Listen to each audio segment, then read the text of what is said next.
highest rank. Oh, welcome! What's up, tricksters and tricksetters? Welcome to another Tier 3 sub VOD review presented by favorite coach CHARLATAN Papito. Today at our coaching table, we have our friend, I guess, Zombie. He is a Fade main, playing on Pearl in a Diamond 3 lobby. So, let's first see what Zombie had to say to us. Hey, there! Here is a VOD of me playing Fade on Pearl. The past few weeks have been rough for me in Valorant, so I decided to look for help. I really need your help. I have joined back like 1-2 months ago from a year-plus break. I think the best about me is my aim, which is, in my opinion, pretty inconsistent, but still my best feature, I think. When it comes to weaknesses, I feel like I play too much support, too support-heavy. I'm using too much util to help my team and kind of forget myself, no room to focus on other things, which will give me important kills. I also think I struggle with some kind of a performance anxiety, where I'm so scared to play bad, which results in me playing bad. I feel like I really need some guidance in my gameplay, and would like you to help me. All my stats are really bad beside my headshot rate, and I just don't know what to fix and how to do it. I feel like I don't have impact in my games and just play average or below. I feel like I'm almost never the deciding factor in my games, which frustrates me, and I want to play better. I warm up with some stretching in my whole body, followed by 10 to 15 minutes in the range and 1 to 2 death matches. Okay. Listen, so for all of these problems that you stated right here, you're gonna get some private coaching video and some private content that is gonna explain everything in depth, so that we are not wasting our time for this on the stream. I have everything pre-recorded, pre-made. You're gonna get the solutions like this. So in summary, I would like to know what agents do you recommend me playing, how can I approach my performance and improve it, aim training routine, how can I improve my gameplay to have more impact, what I have to do to reach Ascend the next act and Immortal in one of the later acts, what can I do to gain more confidence and have more impact. Okay, we're gonna cover everything. DPI 1600, 0.15, that's okay. That's like medium level sensitivity. It's okay for Valorant. Okay, let's see the tracker first. So, tracker.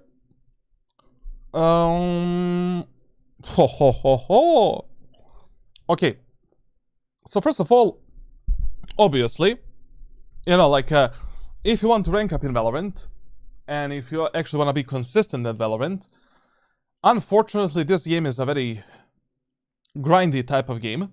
Like, you really need to play it every day for multiple months if you want to see some significant rank ups, consistency, and improvement.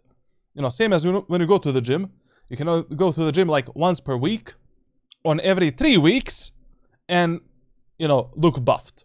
You know. So, Valorant is really a game where consistency is rewarded in every single regard, same as the playtime. So, if you truly want to see some significant improvements in terms of your rank, first of all, what you need to stop doing is you need to stop doing this bullshit on your account. Like, basically, this is mega bad for the overall health of the account.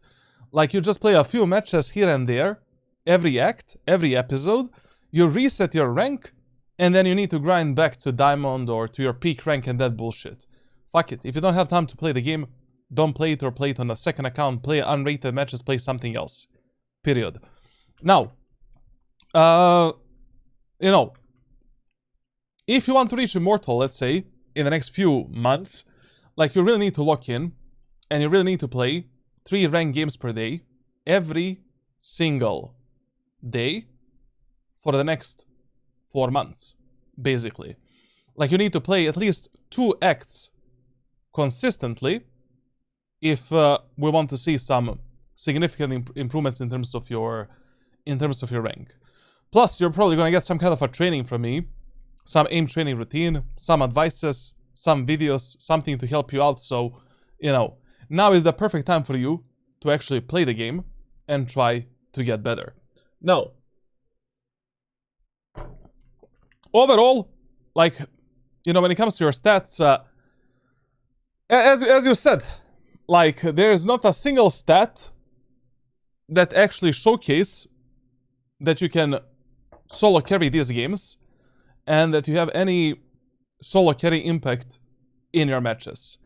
As a matter of fact, every single stat of yours is pretty suboptimal,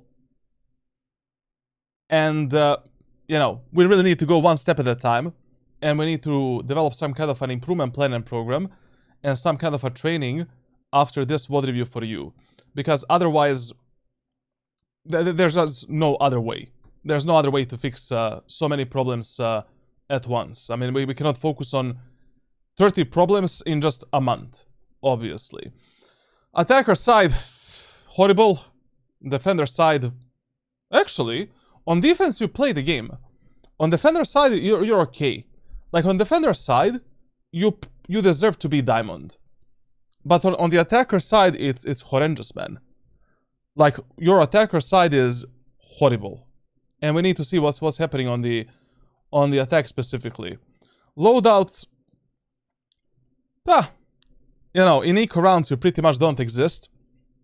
We need to find some better solutions for your eco rounds, and for you to get at least 1 kill every single eco round.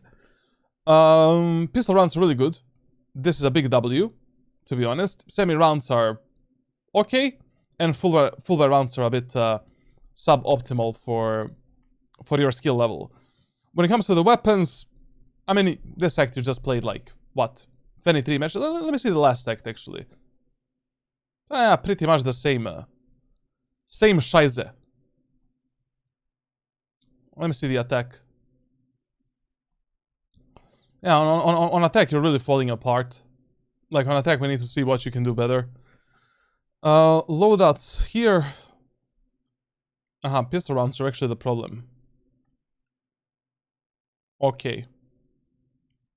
Weapon versatility is 0. Like like literally, it doesn't matter which agent you play in Valorant. You wanna abuse every single weapon that is gonna give you the easiest round win and the easiest numbers advantage and the easiest way to counter the enemies. I just played a match of Tejo on Fracture. I played Operator. Why? Because I saw opportunity to fuck up the enemies with the Operator. Simple as that. You play Cypher, pick up the Operator, pick up the Odin, pick up this, pick Outlaw, Marshall. Every weapon, regardless of the agent that you're playing, you need to master, and you need to know when to use it and how to use it.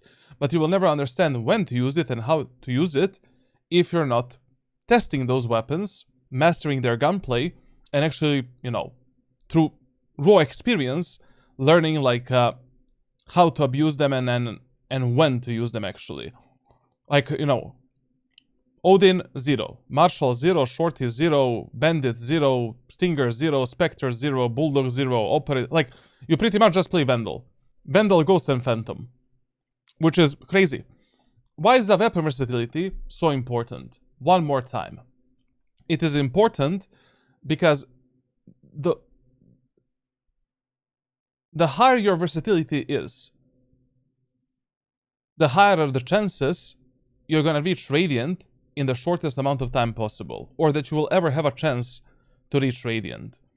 Like, when you're a versatile player, you will stay at the top for a longer period of time.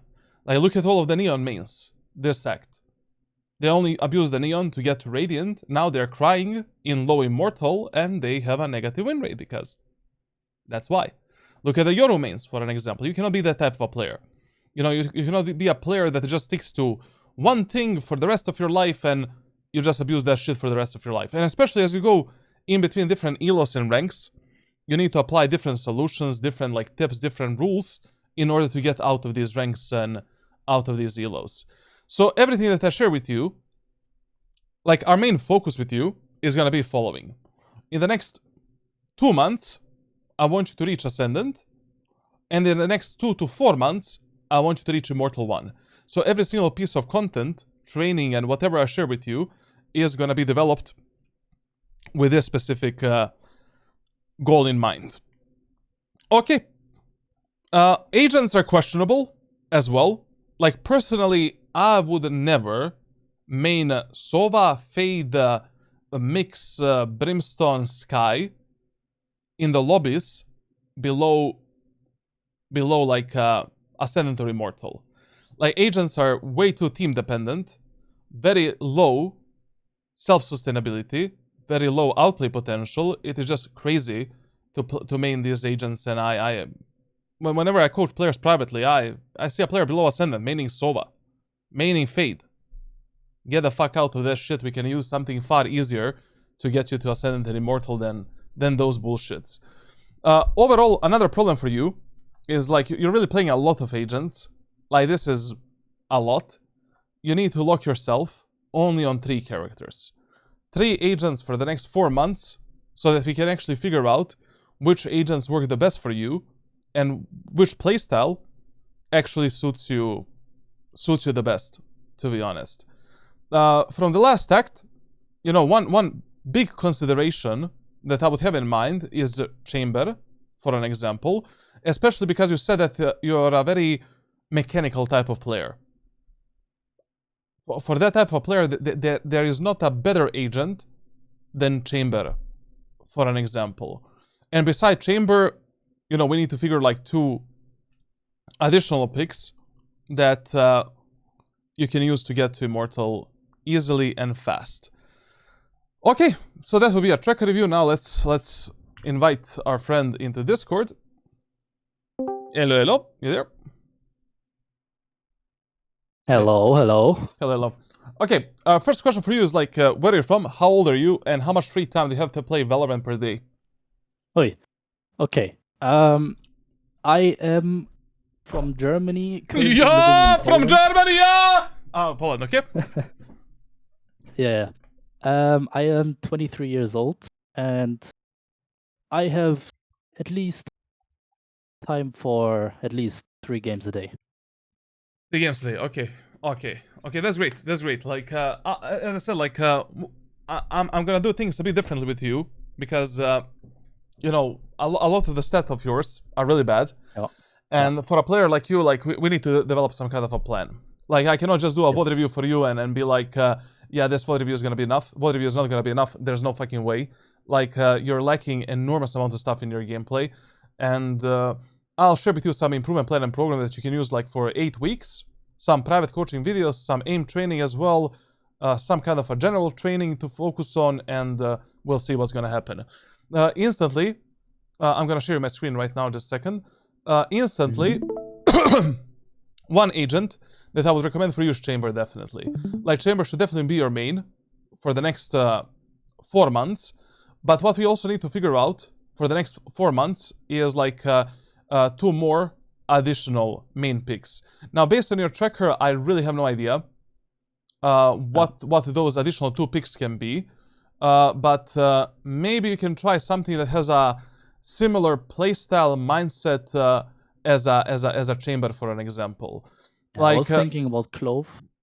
You can keep Clove as a fill, for an example. Like, if you don't have a controller, Clove can be your secondary pick, like a actually 3rd pick, as a fill, basically. Yeah. And then we just need to figure out a second agent with which you can basically flex. So if the chamber is locked, you already have a controller in the team. What do you play? What do you play then?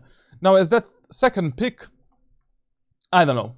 Maybe you can continue playing Fade, but I would definitely put you on some kind of a role where you actually control the outcome of your games a bit more, and where you can actually develop yourself as a player a bit faster.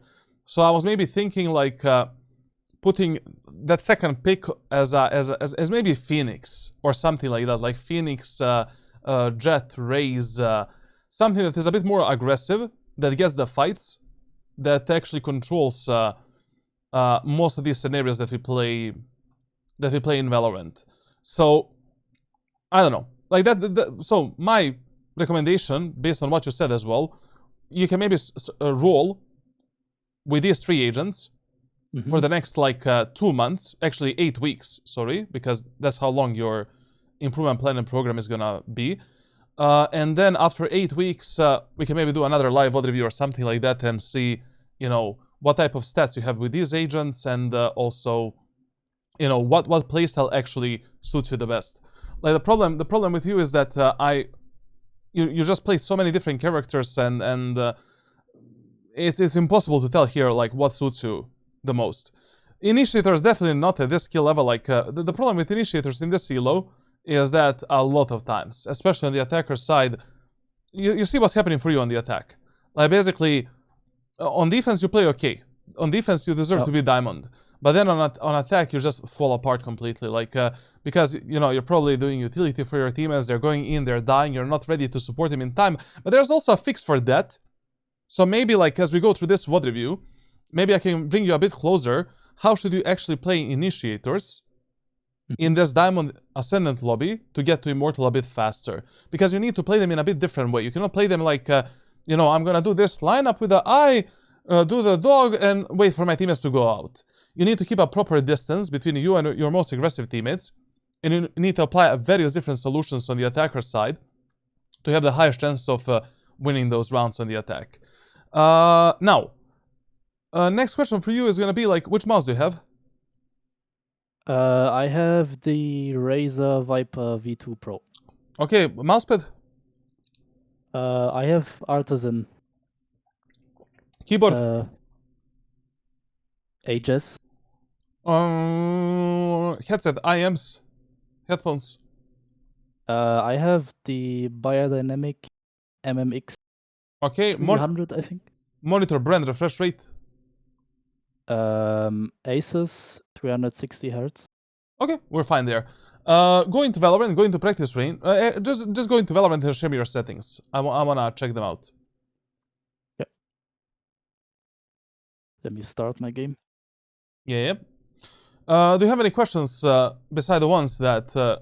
because all of these questions that you asked me in the Discord post, literally 90% of this stuff is going to be covered in the private coaching videos that I'm going to share with you. Like, I literally have like 200 hours of pre-recorded content, and you know, so that we're not wasting our time here. Like, I really don't want VOD review to last like for 7 hours, if that is possible. So, yes. 90% of this stuff is going to be answered. Then you watch these videos, you apply those tips, and also keep in mind that after this VOD review, you have like 1 week of 24/7 support with me. So if anything is not clear or you want some deeper explanations within those videos or within the training that I share with you, you can just ask me those questions and I'll be more than happy to answer all of that. How do I watch this? Here, and this is good. Okay, we can mute the sound. Let me just check settings quickly. Go to general. Did you play with VOD? Yeah, we played with VOD. We won 2 matches, like Chamber Breeze and Teho Fracture. Scroll down a bit. I don't know why. Go up. I don't know why do you use such a high sensitivity on scope. I mean, your sensitivity is already pretty fast. Like 0.15 at 1600 DPI is like medium sense in Valorant. So I don't know. I don't know actually why this is there. Should I put it on 1? Put it on 1. Put it on 1. Like 0.15 at 1600 DPI is like it's good. I mean, like you should not have the problems while being scoped in. Scroll down. Minimap we're gonna check in the game anyways, but it's fixed. It's probably good. Scroll down. Always show inventory. Turn that option on. Okay. Scroll down. Show bullet tracers. Turn that on. Play with the bullet tracers always.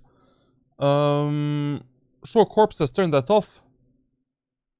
Oh wait, why? Why are they turned on? Go to controls. How is Delo going? We are Ascendant 4, 3 ranks away from Eternus.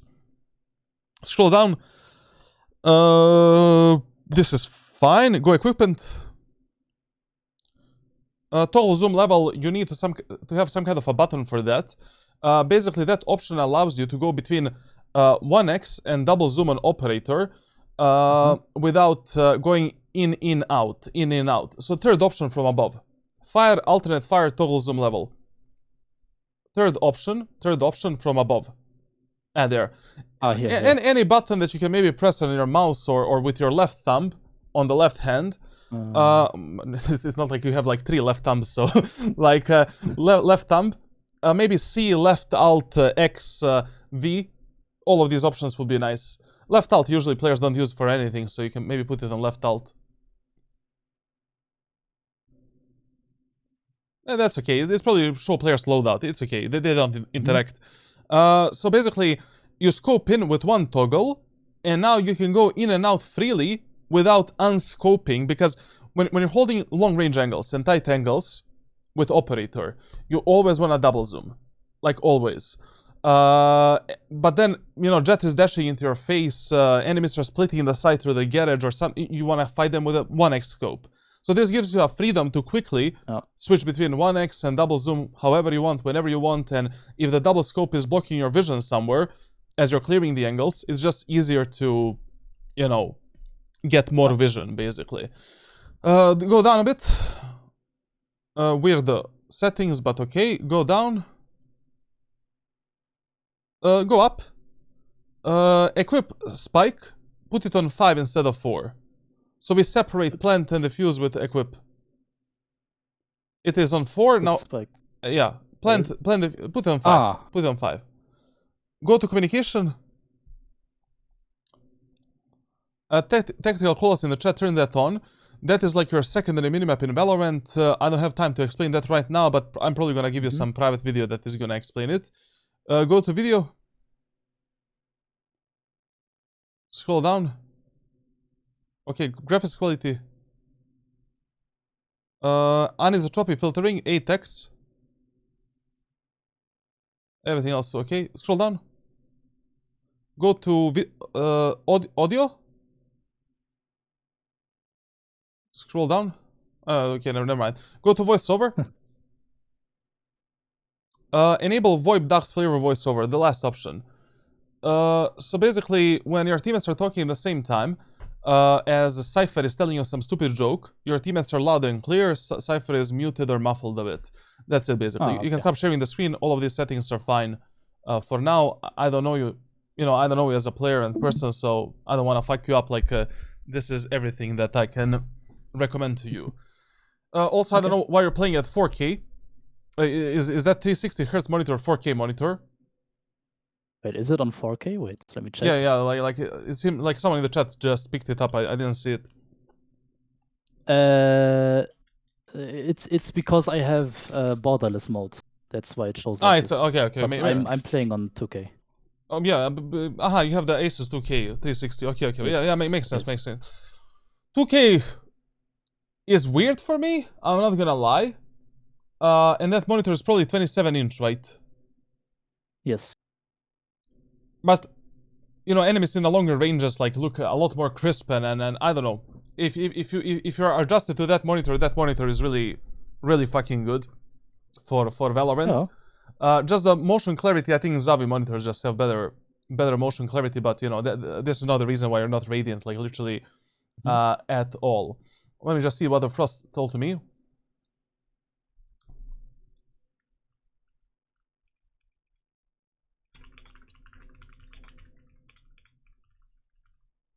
Okay. Okay, let's start from the beginning. So we have fade on Pearl. Just a second. Pearl fade on defender side. Now, let me just load first. Yo, Rafael, what's your man? It's good, bro. How do you? Everyone is afraid of something.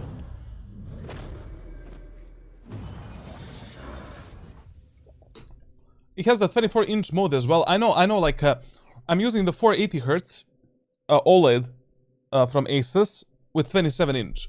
But when I try that 24-inch mode, it feels so fucking weird, man. Like, brother, like, I don't know. It just feels weird. Like, there's a ginormous black bars in my face. I don't know how to explain it, but whatever. Like, the monitor is amazing. You know that. Basically, as long as you have a monitor above 144 Hertz, you're fine, bro. Like, that's not the reason why you're not radiant. You're just coping. Now, okay. So, same as always. You load up in a match of Valorant. Like, you need to understand. And you need to have some kind of a plan for yourself before the game even begins. In the loading screen, you already need to know what you want to do in that match, what you want to do in the first 4 rounds on both attackers and defender side, what we should do with your team composition, what should we expect from the enemy team composition, and we really need to track our teammates in the first 4 rounds 24/7, just to see how they're playing and what they're doing and where they're dying the most. So on Pearl specifically, B site is your default site number 1 priority, A site number 2 priority, but the Pearl is a fast rotation map. So what does that mean? That simply means that you don't give a shit about defending B site and A site.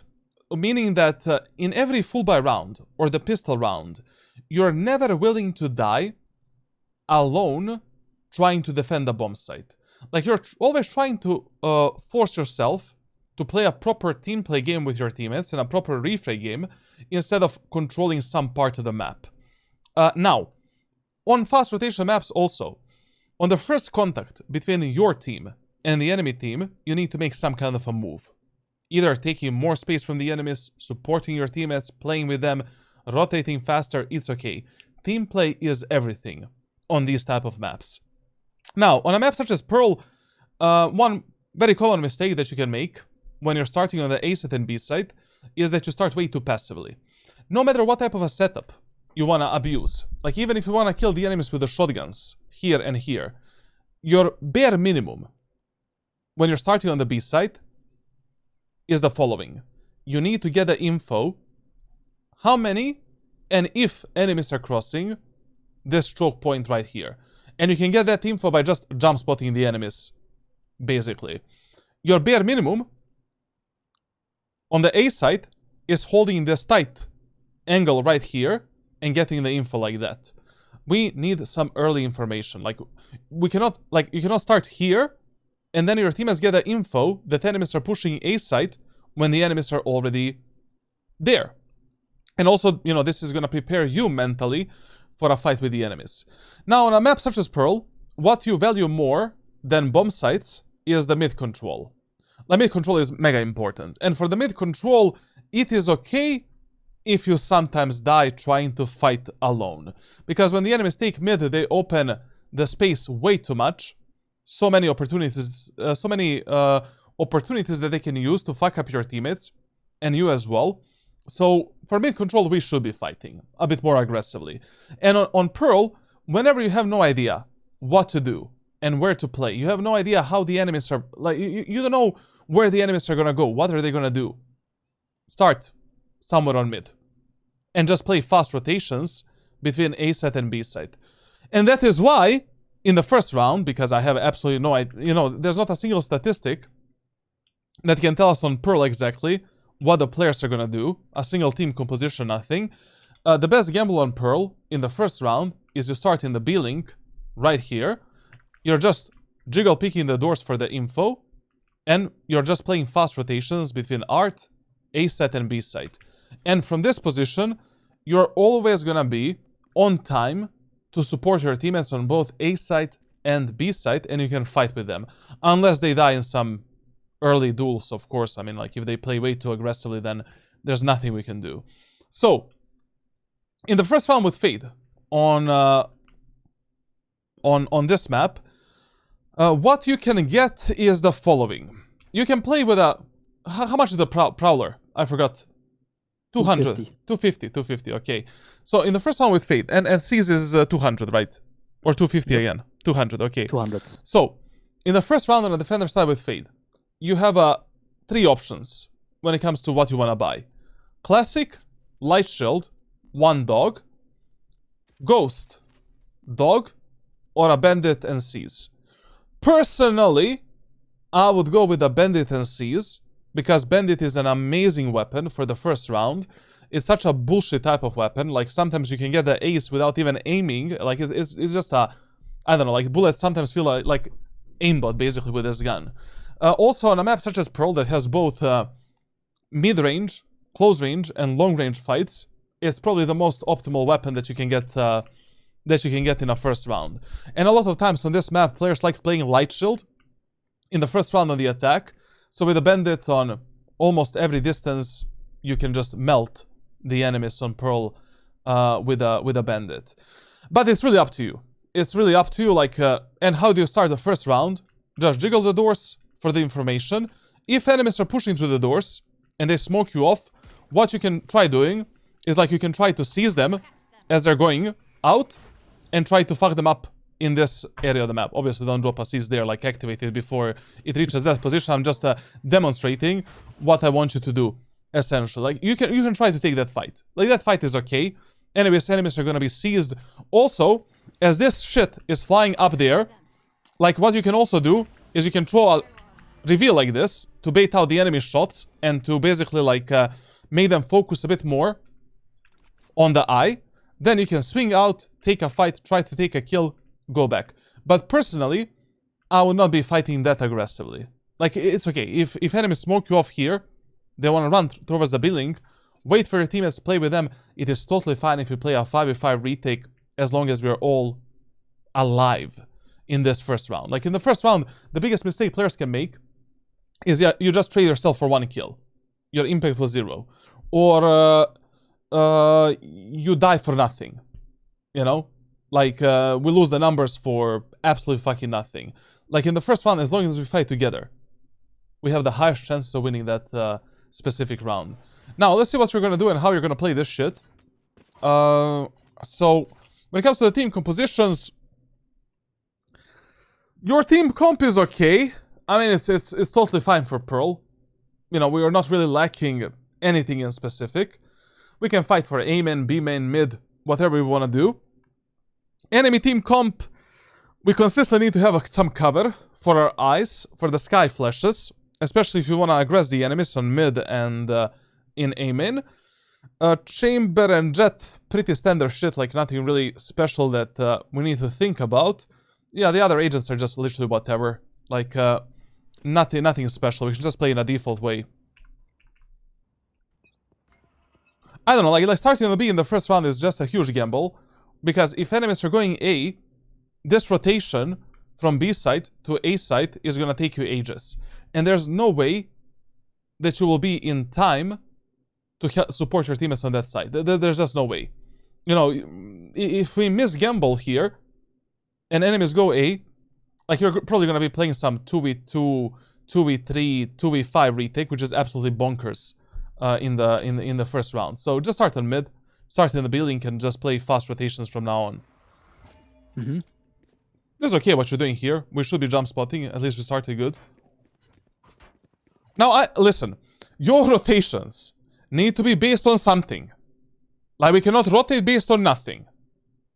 Like here, your Valet took the full aim and control. She literally sees the cross in the aim in. Yes. Your That's what I Killjoy, realized later. your Killjoy is in the art. We didn't see a single fucking enemy on the map. Like, yes, we should be rotating fast in the first 4 rounds. But, you know, in this round, we literally got 0 info. Like, we should still be jump spotting the B main area of the map. And just waiting to see what's gonna happen.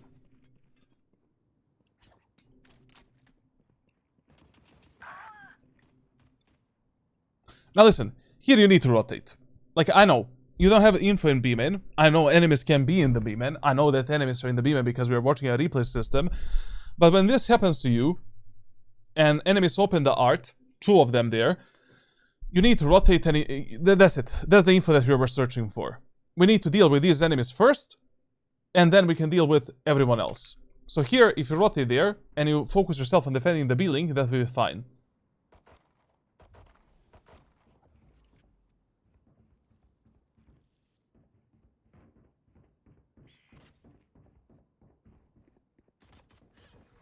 Okay.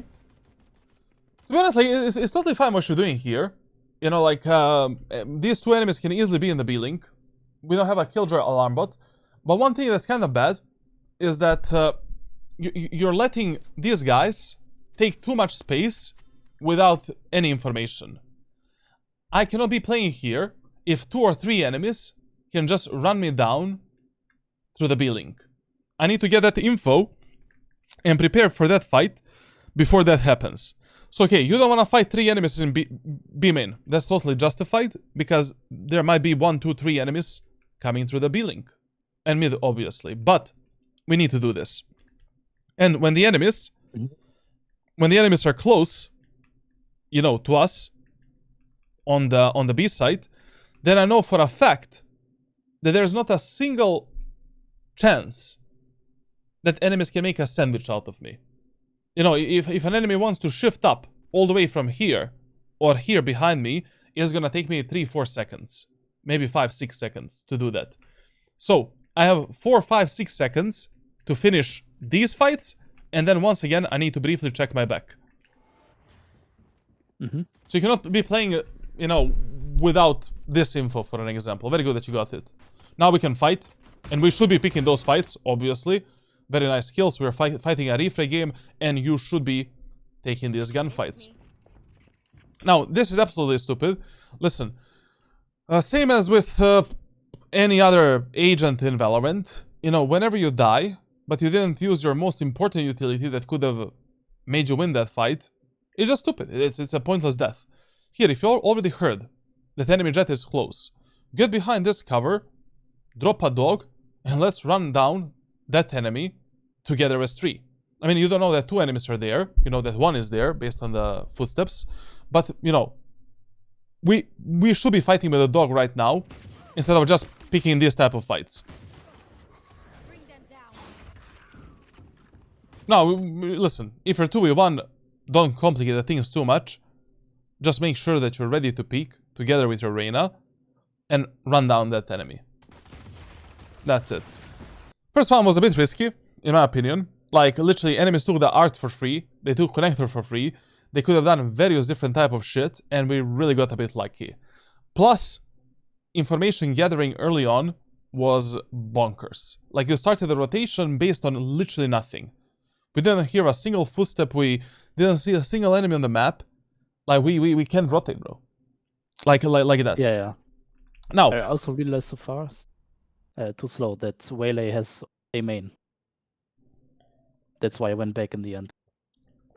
now, But yeah, slow. whenever enemies on the attacker's side are eco halberd bonus, so they have low economy, chances are 80% that the first contact between your team and enemy team is gonna happen on mid. 15% Surprise, motherfucker. that is gonna happen in the aiming area of the map, and only 5% that enemies might go B. So, in this type of a round, you need to gamble, once again, by starting in the B link, or playing with your most aggressive teammates in the mid area of the map. And in this second round with Fade, I mean, you have a lot of options. You can go for a Bulldog Heavy Shield, some utility. You can go for a Stinger Heavy Shield, some utility. Spectre Heavy Shield, some utility. It's really up to you. With Fade, I probably wouldn't go with a Outlaw on Pearl. Like, it's way too much of a risk and then really no reason to buy it on this map. And if you want to save money for the Operator, simply go with a Stinger Heavy Shield and that's it. And generally speaking, on Fade, on both attackers and defender side, you always prioritize having one dog, then C's, and then another dog. So that is how you should be managing your economy. Dog, C's, dog. If you don't have enough credits for all of it. Freeze, thank you for Prime sub, man. So in this round, you should be starting in the B link, and one of your teammates should be starting on the B side. Now, you're probably asking yourself, but Charlatan, what if none of my teammates want to play B? Fuck it. We leave the B open. It's totally fine. Like, basically, in the first 4 rounds, you cannot be positioning yourself on a defender's side based on what your teammates want you to do. You need to be positioning yourself based on what makes most sense, based on the map that you're playing, based on the team compositions, economy, what happened in the previous rounds, and based on the raw data from ranked solo queue. So in this round, playing on B is just waste of time. 95% of time. And personally, I would not even start in the B link in this round. We should actually start in art. Why? We see here that our Reyna and Vayley, they look kinda aggressive. You know, already, as you look at the minimap at the start of the round, you can kinda tell, like, what your teammates are gonna do. Like, here, I'm 99% certain that my Reyna or Vayley are gonna play very aggressively on mid through art. And I wanna support them. You know, the easiest way to win this second anti-eco round is just abusing the gun advantage and consistently fighting together. Fuck the map control, fuck everything else, like, preserve the numbers. There's just waste of time. And as I already said, like, Outlaw on Pearl with Fade it's a bit of a... I mean, it's okay. Outlaw is probably one of, you know, Outlaw and Bulldog are the most optimal anti-eco weapons ever. You know, you're not gonna make a mistake buying them. But just on Pearl, like, the map is kind of both claustrophobic and medium range and long range, and God knows what type of fights you're going to be fighting in the third round. So it's a bit of a risky buy. The safest buy you can get is like Bulldog, basically. Okay, this is fine, how we're holding this angle, but in this round, very, very rarely, like, less than 5% of times you will get a contact in B main. Yeah. I mean, I was thinking since my team is playing towards A, I can just hold B with the Outlaw alone. Fuck this shit. Literally, gamble in the first 4 rounds always, but gamble on the good stuff, on info that we have from the ranked. In my ranked playbook on Discord, which you have right now, I covered every single map and how you should position yourself in the first 4 rounds on Defender's side. Follow those rules. I didn't make them up. I didn't pull them out of my anal cavity. Like, all of that is just raw data from thousands of VOD reviews, coaching sessions, ranked games. Like, it doesn't make any sense playing on the B set in this round. And even if the enemy is playing the spike on B, in this anti-eco round, retaking B set in anti-eco is 10 times easier than retaking dugout, art, CT, especially with Outlaw. Opinion on Neon nerfs, you will be dying 20 to 30% of times more with Neon. So that's how much the nerfs impacted the agent. Here, as soon as your team has got a contact, fast rotation map, let's go. Let's move towards the B-Link, connector, art, connect with our teammates on A immediately. Especially now that 2 of your team has died. So once again, in this round, for an example, you're late on a rotation for 10 seconds. And in the last round, you did a rotation like this. But how you don't rotate now? I don't know, I was thinking since we have guns and they don't, 2 of my teammates are there, I'm just gonna hold B for space. Fuck that shit. You're focusing way too much on the map control in these early rounds. Okay. Don't do that.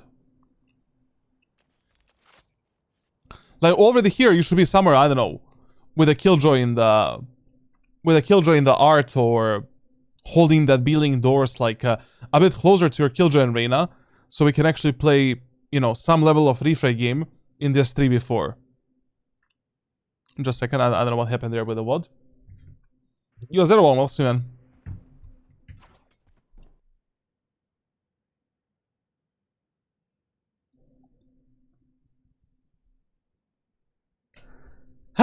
Okay, that will be a VOD review for today. See ya tomorrow, chat. I don't know what's happening with my internet, like, or is it YouTube, like, the last few months, it's like... I'm gonna check if it works for me. It's probably good for you, like, I don't know, maybe it's because I'm streaming, I don't know. So yeah. In this one, you really over-focus way too much on the map control. Now, listen, this is also a very, very interesting scenario in which we ended up right now. 3v3. Listen, on the Defender's side, whenever you end up in a 3v3, you want to minimize the amount of luck and amount of timings where you can get fucked up by the enemies. And once again, in a 3v3, 2v2, you mainly just want to focus on team play. We can play the retakes easily together. But the problem is, if Reyna dies for nothing, I'm in a 2v3. If Killjoy gets stomped, I'm in a 1v3. Pulling that round out of your ass is a miracle, basically. Mm-hmm. So probably, like, in this round, already like 30 seconds ago, you should have been there with your Reyna. Then we would have taken the A main, and then I would have played with my Killjoy, because we didn't see anyone in the A main. And now you should be somewhere around the connector, playing with a Killjoy. Mm-hmm. Okay. The problem is, like, in the first 4 rounds, on both attack and defender side, you just don't know how much you can trust your teammates. You don't know Yeah, how good that's they true. are. You don't know how good are the enemies. Maybe enemies are far better than your teammates. And if you give your teammates to have so much control over the outcome of your rounds, you're always doing a 50-50 gamble.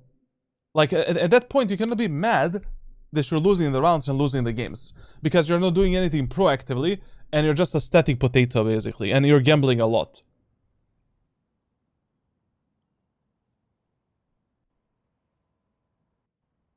Okay, now we should have gotten the info from the alarm bot.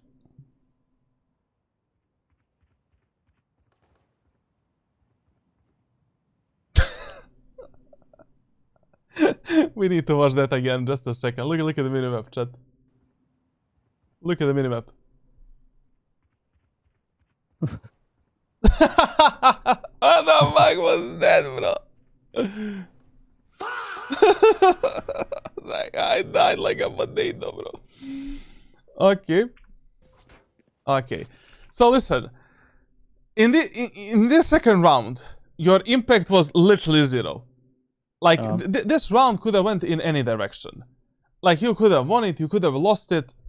You did basically nothing. And you cannot play these anti-eco rounds like this. So, what do we know so far about the enemies? In the first round, they did some kind of a B split. In the second round, they tried some kind of a mid and A side pressure. So in this third round, we still don't have enough info to properly read the enemies. Like, I still don't know exactly where the enemies are gonna go. What are they gonna do? So once again, we need to start somewhere on mid, defending the mid area of the map and playing fast rotations one more time. With Outlaw, we can maybe peek through the doors, try to get a kill on this angle. We can just play passively.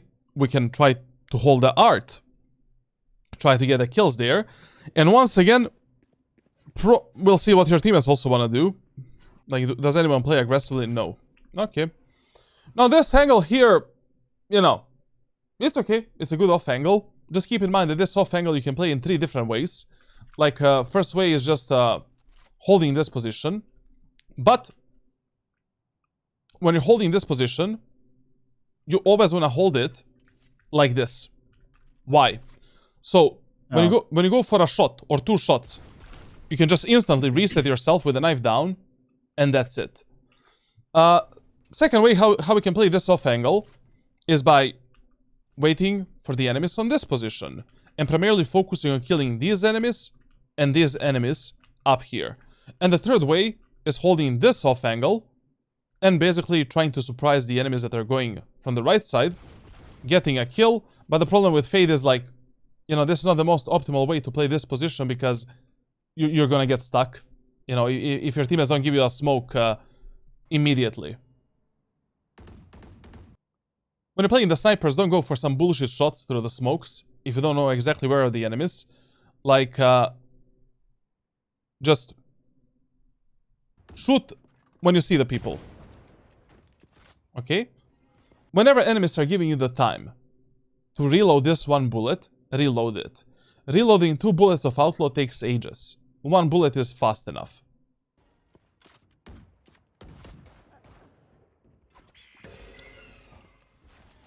Good repositioning here, to be honest. Like, I mean, after this Reyna died, there's really nothing better that you could have done.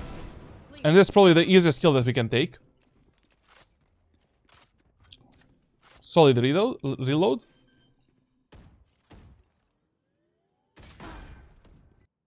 Okay. Okay. Just, like, listen. Whenever you're playing in this area of the map, and you have absolutely no cover from the B-Link, like, you just can't play in this position. Like, if you don't know that all 5 enemies are here, you only have 2 options. Option number 1 is playing from this corner while being hidden from the doors. Option number 2 is you get into this position, lock onto the doors, and wait for your teammates to rotate. And then when your teammates rotate and they're ready to go for a retake, you drop down and you go for a retake with them. Like, basically, there should not be a single moment of time in your gameplay where you position in some area of the map where enemies can fuck you up based on timing, luck, where you're exposed from multiple different angles that you don't see within your vision at that moment of time. Like, even playing a position like this would have been okay. You know, you're a bit more committed to the fight, but at least your ass is not overexposed from the potential flank lurk or whatever the fuck enemies are gonna do. And already in the first round, in the first few two rounds, we kind of noticed that enemies like to play alone. We noticed that enemies actually like to lurk, flank, they like to split the map. So as soon as the enemies give you that info, in every other round, unless you see all 5 enemies on the minimap, you need to expect that one enemy is going to be doing something alone, and you need to think about these timings actively.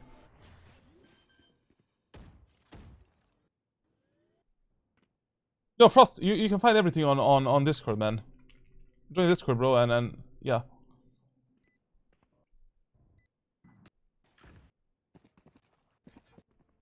Okay, so what we noticed in the first few rounds is that enemies really like to go A, B, C, D, E, F, G. As soon as you notice that enemies develop this pattern, we follow this pattern in the following round. So in the first round, enemies went B, second round A, third round B. In this fourth round, we should be starting on the A site because it's a really good gamble, and we should be defending the A main area of the map. Now, when you have Astra in team, you know, one strategy that you can kind of do with Astra and that you should be telling Astra to do for you and for your team is tell the Astra to place a smoke here. It's going to be a perfect one-way smoke for you, and enemies will have to burn more utility to go through this area of the map. And if they decide to pass the one-way, you can easily see their legs right here and just completely fuck them up. I would probably play a bit more aggressively in this round, pressuring the enemies because, you know, this team composition, if we burn out the sky utility, I mean, it's gonna be really hard for them to do the executes against us because we have a Killjoy, we have Astra, we have you, like, we have tons of utility to stall the executes and to fuck them up on the bomb site. This is something that should never happen to you. That you're playing on the same bomb site for more than, you know, like 3 rounds in a row. Like, literally, in ranked solo queue, like, you don't have a default site. No matter which agent you play. Killjoy, Cypher, it doesn't matter. You position in a way in which you think that enemies are going to play the next round. And you're always trying to be the first contact with the enemies.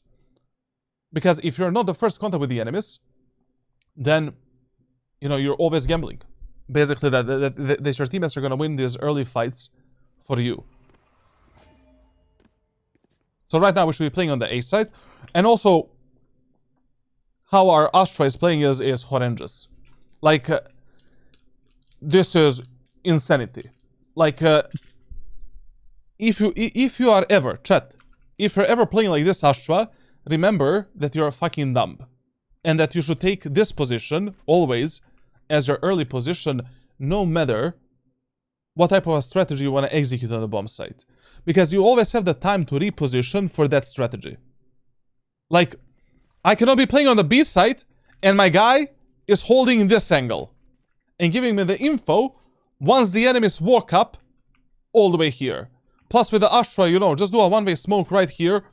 Brother, you can burn through so much enemies utility, like, and keep the aim and control easily. This is something that you should try communicating to your teammates if that is possible. Like, tell them at least to jump spot the aim in. You know, like, or jiggle pick it. Like, they don't need to fight. Okay. When you see that your teammates are making these micro mistakes. Actually, this is a macro mistake, like, because I'm losing information right now. Now, listen. On Pearl, the only times when you should go for these type of flanks and lurks and push behind the enemies, there's 2 times only. First time, when you want to go for the lurks and flanks on Pearl, is if you already started the round by pushing the enemies in these 4 areas of the map. Because you already have a really good timing to backstab the enemies, no matter where they, you know, where they are actually going in that round. The second time, when you want to do this, when enemies are mainly focusing on mid. You know that enemies are doing some A split or, I don't know, some kind of a mid control round. then it's fine. But if you're not certain, you know, if right now I have no idea if enemies are actually doing a 5-man push on A or what the fuck are they doing, I cannot be doing this. Why? Because it's gonna take me enormous amount of fucking time. By the time that I reach this position, my whole team can already be dead. And it is way too early on in a match to even begin and even start with this bullshit lurks and flanks. So right now, once again, as soon as your team has got this contact, right here, you saw the sky dog. Knife in the hands, rotate through the spawn, support your teammates as soon as possible. So, you know, none of these problems are actually related to the agent that you play. It's more like how you, what type of a mentality you have on a defender's side. What I really think is going to help you a lot are these private videos that I'm going to share with you, because I really go in depth when it comes to some of these most important rules and strategies that you need to apply in ranked solo queue. And timings. Like already now you should be somewhere around the waterfall, ready to drop the I, ready to drop the C's in the middle of the bomb site and supporting your teammates. Once again, your impact, 0. Like, we only won this round because our teammates actually won the round, but this is a 50-50 gamble that you're never willing to take. Now, because, especially if if you didn't see the enemy sentinel on the minimap, or anywhere on the map, you need to expect that sentinel is probably somewhere behind. You know, that guy is lurking through art, B-main somewhere, so check your backs and that's it. Yo, Adler, thank you for the sub, man. Mala, we'll see. Okay. So far, what we know about the enemies is that they are not really defaulting. They're mainly like splitting the map, and they always have at least 1 or 2 players that are like lurking and flanking. So we need to focus on that shit. Then the second thing is that enemies are really following some of these basic rules that we have for reading the enemies on the defender's side. So once again, I need to repeat this with you. Probably you saw this multiple times, but whatever. So rule number 1, on the defender's side, you position yourself based on the map that you're playing. Fully covered. In my ranked playbook, you can watch everything there. Rule number 2 is you position based on the enemy economy. Rule number 3, you position based on the enemy's ultimate status. Like in this match, for an example, enemies really don't have any ultimates that we can kind of read. Like when the chamber has the ultimate, he's probably gonna be peeking us in the B long, so that is where we can maybe pull out the operator to fuck him up. When Sky has the ultimate, we can probably expect some kind of a 5-man execute onto the A site. Now, 4th rule, AB rule. You see enemies every round are doing something different compared to the previous round. You just gamble on the opposite. Rule of fear. Whenever you fuck up the enemy somewhere, like basically you completely destroy the enemy's execute, enemy's push, like they're probably not gonna have confidence to repeat the same play again. Rule number 6, rule of 3 executes. Whenever you see that enemies in ranked solo queue do the same strategy 2 rounds in a row, in the 3rd round, you position in the opposite way. And rule number 7 is that if none of these rules are working, which is going to happen to you like 20% of times, in 20% of matches, just gamble on usual enemy tendencies, or gamble on your usual teammates' tendencies. So what do I mean by that? You know, enemies are mainly focused on fucking up your teammates on A. Okay, the next few rounds start on the A side, keep the A side control, and make sure that your teammates live a happy life there. Your Reyna is always picking art and dying first. Play with that guy. If I already cannot read the enemies, I might as well just try compensating the mistakes of my allies and making sure that they stay alive. Now, once again, in this round number 5, enemies are equal hull by bonus. What does that mean to you? That means that we need to focus ourselves on defending the mid area of the map. So this is the first round where you actually have a really decent start and really good early positioning. Have you seen Bonkers coaching? And what do you think about it? I don't know. I just watched one video. It's kind of basic. I don't know, like I don't know how does that look like on stream, you know? Because whenever you watch a coaching video, like, you know, you kind of cut only the most important segments. And those important segments are always some kind of a basic knowledge that actually works on YouTube, so... I don't know. Like, I just never watched his streams ever. Probably is good, like, I mean, the guy was, you know, tier 1 coach, bro.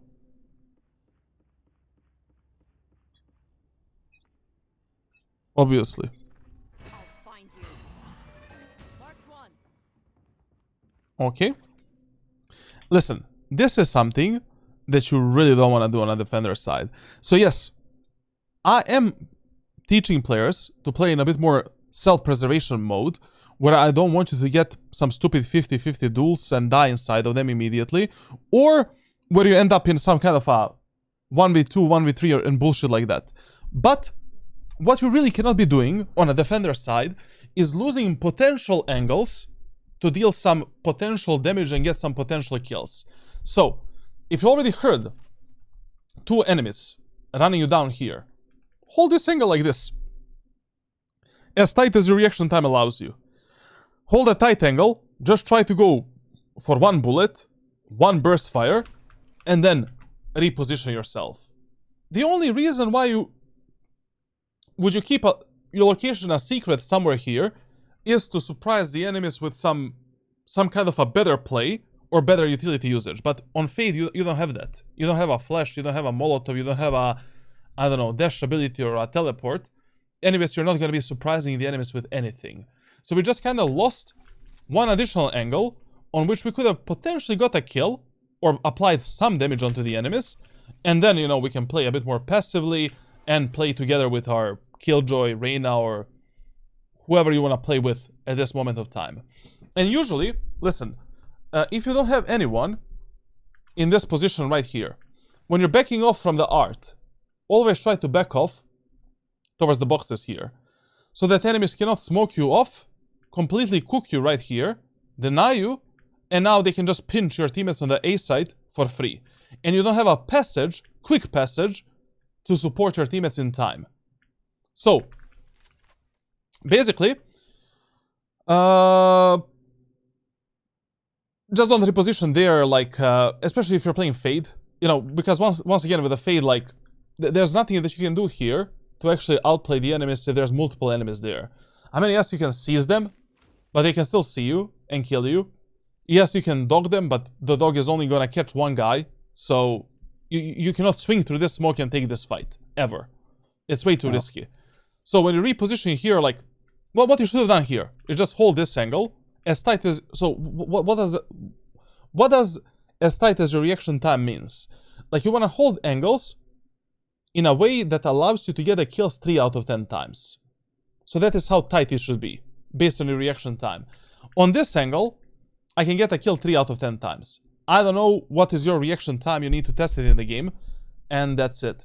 So, I would try to get one pick here, with this crosshair placement and positioning. Then, I would simply play here, jiggle pick this angle, try to get another short, small fight, and then based on where my teammates are, based on what I think enemies are doing, it depends what I'm gonna do next. But you cannot be losing these tight angles, off angles, and some of these short fights to potentially get the kills. One good thing that our teammates did in this round, actually, we played this round pretty good, to be honest. We have the full info in A main, we have like the decent information in the B main, and this is the first round where we actually started properly, like, to be honest. Plus, you're positioning in the area of the map where we think the enemies are gonna go next. Like, it's, are you not worried the guy swinging from ramp, holding that pixel angle from art? You mean, what if the enemy swings to like this? If the enemy swings to like that, and you're not ready for a fight, you just back off. You're not trying to flick onto that guy. If you were not ready with the crosshair placement. Anyways, on a position like this, you are gonna die 0.5 out of 10 times. Like, as long as you're not committing yourself to the fight too much, you just go for one bullet, one burst fire, 0.5 out of 10 times you should be dead on a position like that. You see, this is the problem. And especially if you have a teammate that is already, you know, in the B link. That guy is already gonna be stuck, you know, inside of this smoke right here and inside of that position. So, it just doesn't make sense for you to reposition towards this spot right now.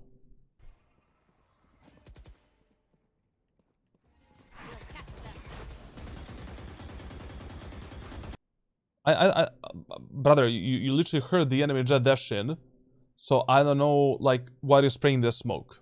And it's not like the enemies cannot, you know, move away while they're seized. So right now, okay, you dropped a really good seize. Really well timed as well, based on sound. But if I heard the enemy jet dash towards the left side, I don't know if she's gonna be seized or not. I mean, you don't know what type of a timing you hit here. I don't know, how are you so certain that the jet got pulled back into the smoke? And if I'm not certain, if I'm not 100% certain that jet got pulled back, I need to, my killjoy is swinging, I'm gonna swing in the left angle, check if the jet is there, check this position as well, and then once again, I wanna reposition towards this spot, and just, you know, play some kind of a crossfire with my teammate through that spot. Where would you play on the defender side if you were playing the Odin? I don't know, like, literally, like, you can play whatever you want, literally, with Odin. I wanted to try the OP one, but I was worried about how heavy the clicks are on the back of the button. You can replace the OP1 clicks with the lighter ones. They're switchable, so you can buy just a lighter clicks.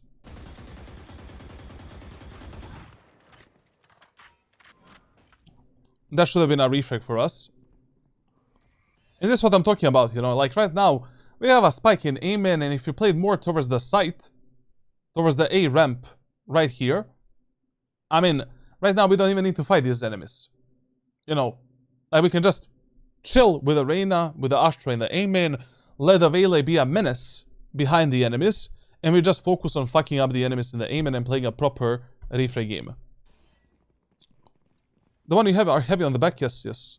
But I don't have, I didn't notice any problems with them. I can't speak anymore, like. Bring them down. This is kind of bad, I'm not gonna lie. Like, the problem here is that you should have kept your location a secret. Like, enemies have no fucking idea where we are at this moment of time. Like, they don't know if you're stuck in the B link. They don't know if you moved to the CT. They don't know if you maybe did this play. And when you have numbers advantage, and also a teammate that you can refrag, and enemies don't know where we are at that moment of time, keep your location a secret, unless you have some really good utility usage. They can completely fuck up the enemies and ensure that we just get free picks and free kills.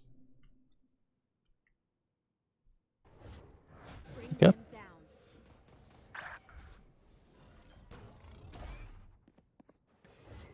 Bring them down. Listen, try to limit your utility usage to the bare minimum when you're already fighting with your teammates and you're already out of the space. Here, okay, all of this was fine until now. Now we need to fight. Fuck it. We have Reyna in A main. We know that enemies from the A main cannot kill us. We have absolutely no info on the left side and right side. If you already wanted to dog something here, it would be much better if you sent your dog towards the site, so that we clear the left angle, and now we only need to focus on the right angle and in front of us. I mean, I don't know what you're dogging right now.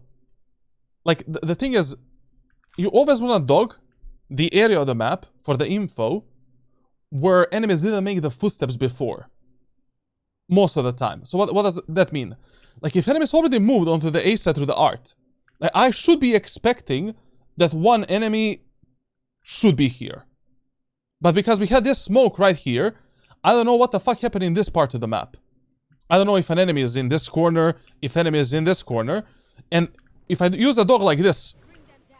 even if the dog is wasted. I mean, it didn't leash onto any enemy.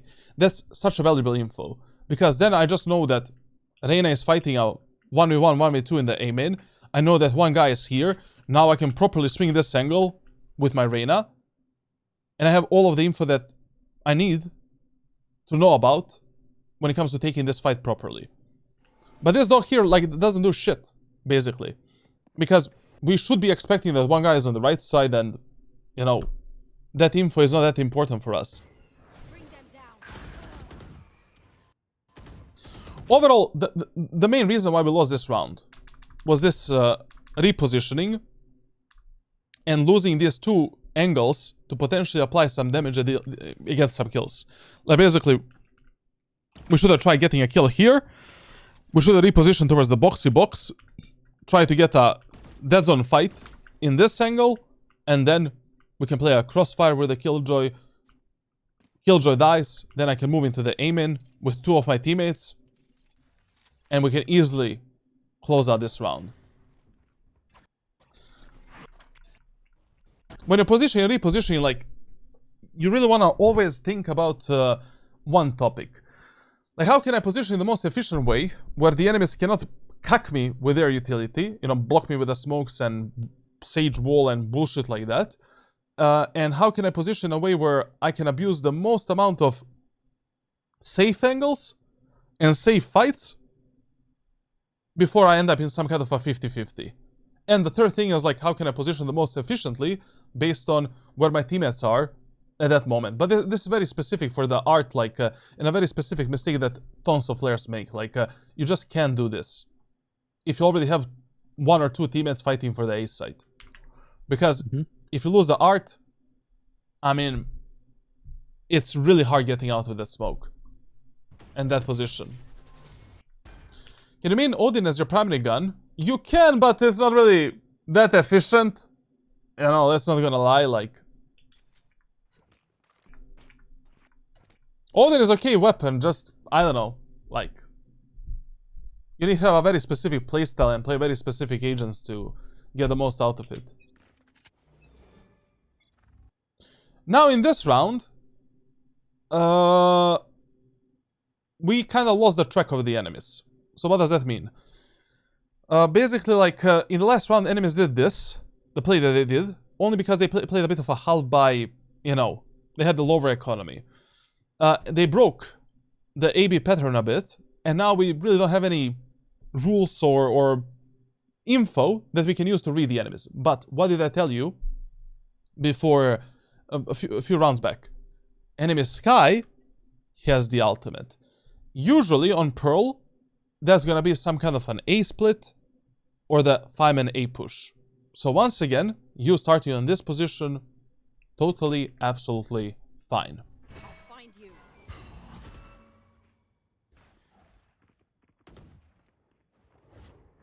Bring them down. This dog is okay, you know, like, especially when you're defending art and when you're rotating through B-Link through art, you should be when you don't have mid control and mid info, it is valuable using a dog here to see, like, if any enemy is lurking behind you, and especially if you noticed in the previous rounds that enemies like to lurk and flank and split a lot.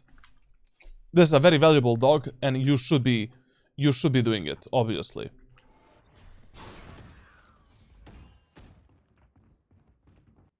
Bring them down. But once again, like, you lost the timing to reposition towards the Valet, and especially now that would be important. You know, you heard a Sky dog in A. You heard two footsteps, set of footsteps in art. Brother, what I would be thinking right now, this is some kind of an A split. So once again, if I get cucked in this connector together with my Killjoy, my teammates on A site are gonna have a really, really bad time.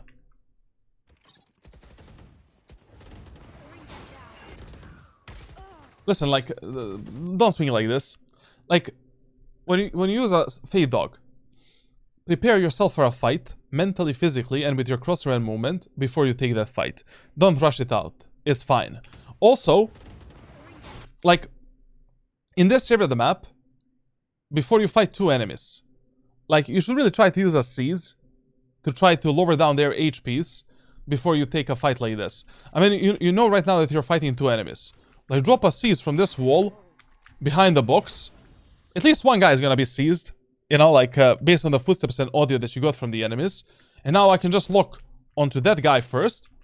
If he is seized, I'm gonna see him behind the box. I can maybe spam him as well. But once again, the main problem here is that we reposition towards this stupid angle here.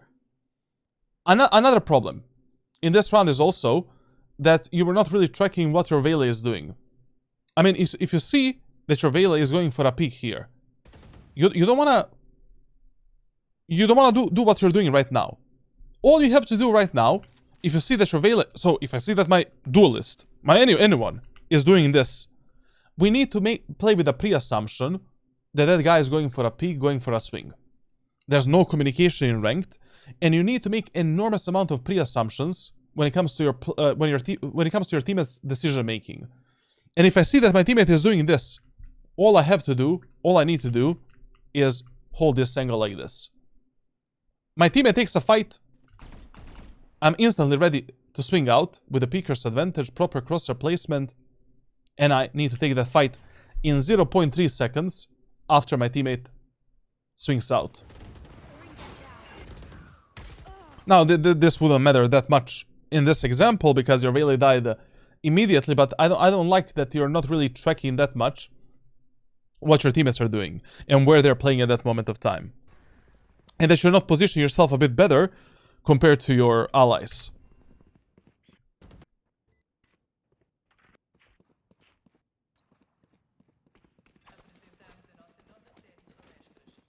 Now listen, we have one rule to use in this round. This rule kinda overrules all of the other rules.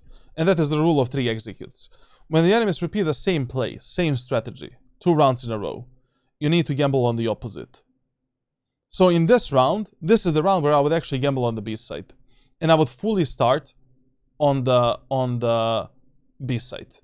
Trying to hold it, trying to do something, anything basically. But I will be starting on B.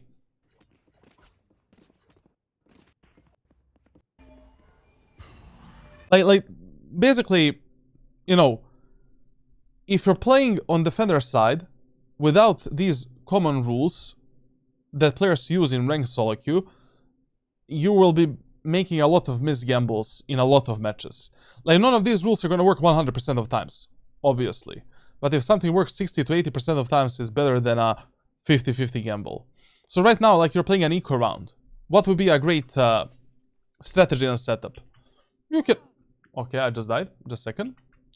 So, you can just get a shorty at the backside with a light shield, for an example. Drop a shorty here, get a classic. With a classic pistol, we're just gonna bait the enemies, get the info. Then on this angle, we can bait the enemies. Also destroy the sky dog, if it is hunting you. And then from this position, just get a free pick onto the enemies moving through this area of the map. Shorty is still very good for these eco rounds, and you should be using it. Bucky is just shit. Them down. I've got your trail. And also on Pearl, like, you know, one common thing that players use on the attacker side is whenever they see that enemies on the defense are eco and halbay, most of the teams are gonna try doing a 5-man push onto the B side because it seems more logical, you know, like they cannot fuck us up with the shotguns that much, with the close range weapons. You get the point. I mean, in this round, instead of a shorty, you also could have bought a stinger. You had plenty of money to do that. Stinger and light.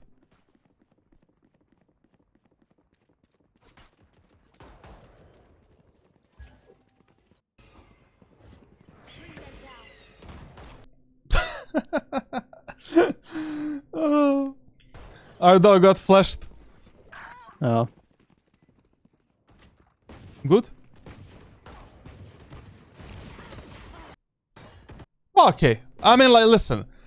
In these eco rounds, you know, you should be taking fights. You should be fighting like a kamikaze.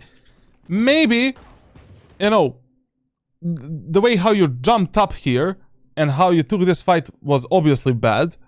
Like, you know, when the enemies take the B side control and you have absolutely no one in the B link, you should always expect that at least one enemy is there. So, you know, what I would have probably done here is just go tower, because none of my teammates are going tower. And from this position, I would just try to pick the fights as my teammates from the lower ground are fighting. And then from this spot, I can use the C's for the backside, for an example. I can use the C's for the B link to potentially reveal if an enemy is playing like this or there. And then I'm simply gonna drop down, take the elbow with my teammates, and then from the elbow control, fight the rest of the enemy team. But if we actually started on the B side, who knows? Maybe we would have gotten like 1, 2, 3 kills before the enemies take the site.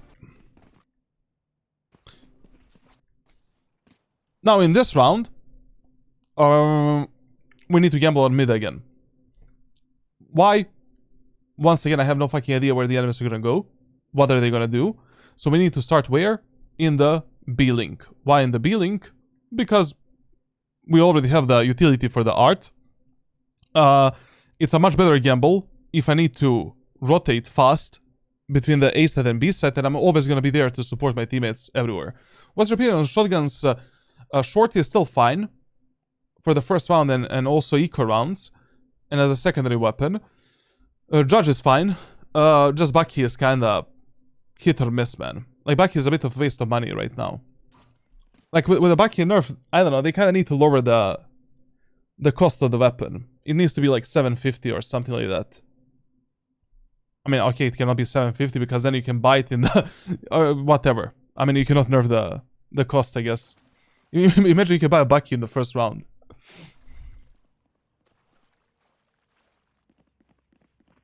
Nothing, the guy is just shit right now. Not worth the money.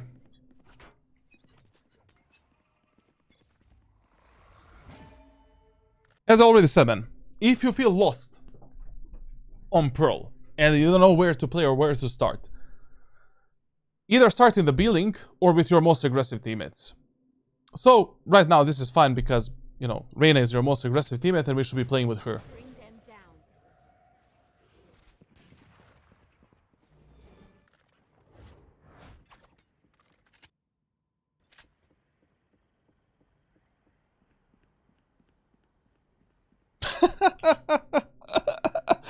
Bro, this was like Looney Tunes, man. Looney Tunes match, bro.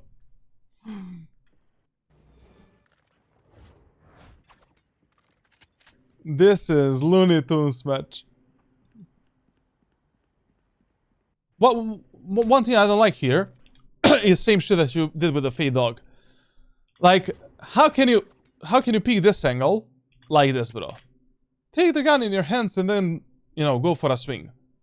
Like, you used the dog like 5 seconds ago. Okay, it was 3 seconds ago. But by that time, you already need to expect that one enemy is here. And one enemy might be peeking you from this angle. So, take the gun, then go for a swing. Like, don't swing the angles without the gun in your hands. This is a bit... I mean, at the same time, lucky and unlucky. Unlucky that our killjoy is dead, but lucky that we're gonna get a kill. Okay, that's a lot of information.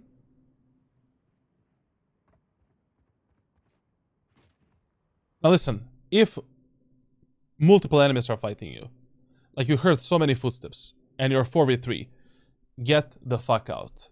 Like, you don't need to be here. If you don't have cover, or some utility, or some angle to make this fight favorable, get out. Your job was done when you killed that chamber. We regain the numbers advantage. Now we just need to translate this round into a W. How do we do that? By simply getting the fuck out of here, controlling the art, being ready to play with the Astra, and, you know, Reyna can hold B-Link, Veli can hold B, and we have the full information everywhere. This is crazy. Like, that you're even forcing this fight. Like, this is mega undisciplined, and you're trying to be a hero. But brother, like, you won the round with a chamber kill. Like, that's how you behave towards that kill. And, you know, that is where your 9 to 5 job is basically done. At that moment of time, you're just forcing the fights together with your teammates. Or safe fights on some safe tight angles, soft angles, etc, etc. This right here is zero impact. You know, that kill that you made means absolutely nothing. Now your teammates are once again 3v3, and only God knows who's gonna win this round. It's gonna be us, but still, it's gonna be our teammates. Now, one thing that I told you is that, you know, we know that in this round, when the chamber has the ultimate, he's probably gonna be contesting us in that B-main area of the map. And, I mean, if Wele is a good guy, I would ask him to drop me his op just to get that kill. But, yeah, because that's a free pick. You know, if Chamber picks a B-main with the ult there, like, without the smoke, without utility, like, that's the easiest kill you can get right now. And because the Chamber has the ult, I would pre-assume that enemies are gonna be fighting a bit more towards the B-link and B-main in this round.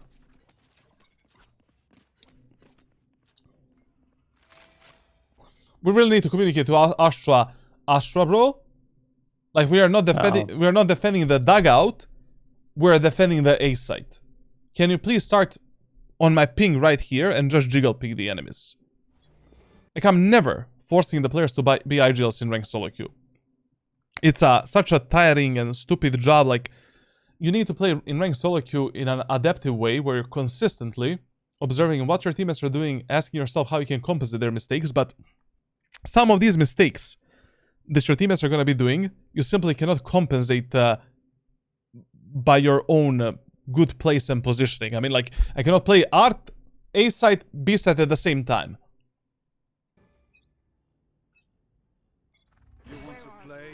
And, you know, this reveal right here, because you already used it 3 times, means absolutely nothing. You know, right now enemies can just hide from it, behind the box, behind the cover. And whenever you're using these recon abilities, always time them in a different way. You know, like, the first time I use this eye, okay, I'll use it immediately. Fuck it. As soon as the round starts. Then the second time I use it, I'm gonna use some kind of a bullshit reveal that goes all the way there. Fuck it. In that way, I ensure that I get the info. Anyways, this reveal is gonna be destroyed in one way or another. At a Ascendant, Immortal, Radiant level, it should be instantly shot. I mean, it should be pre-aimed, basically, here or here. Then, the third time, I'm gonna wait, I don't know, like 3 seconds, and then I'm gonna drop a reveal. Maybe through the wall, so I actually reveal the enemies that are taking this space, for an example. So, mix it up a bit so that you don't become way too predictable. The worst thing you can do as an initiator, you become way too repetitive with your utility usage. You're only relying on the default stuff at the same timings, and then it's so easy for the enemies to dodge this utility, to play around it, to destroy it, and, you know, it does absolutely nothing. Like, right now, I don't know if enemies are in the aiming or not, because that didn't give me anything.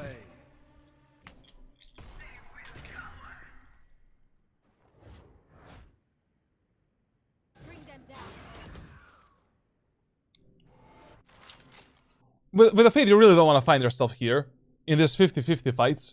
You don't have a teleport, you don't have flashes, you have nothing. You got the info that enemies are mid. Pull yourself back. You don't need to be a hero. You don't need to kill 5 enemies. Like, you are always trying to stay last alive. To actually control your fate, control the outcome of your rounds. That doesn't mean that I want you to beat the shit out of your teammates. I just want you to fight smarter and more efficiently so that you're actually learning. And you're developing yourself as a player. And you're not constantly spectating your teammates, winning and losing the rounds for you. So in this example right here, okay, you got a reveal. You don't know how many enemies are here. Once again, pull yourself onto this angle. You can also hold it by jiggle peeking it. Go for one shot. Once again, I have only Astra on the bomb site. I cannot leave Astra alone if enemies are going for the A split. I need to play from the stairs and be ready to support her. No charges.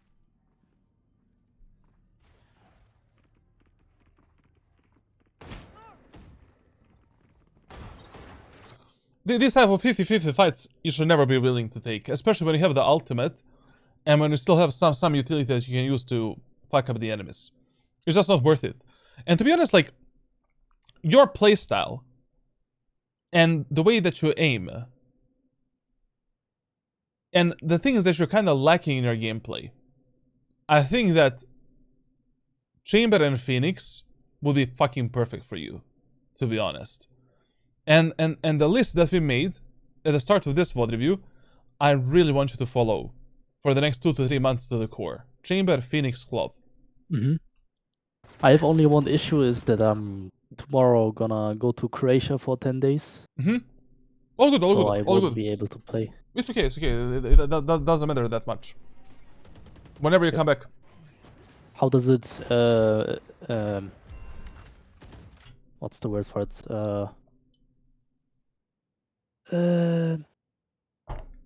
What?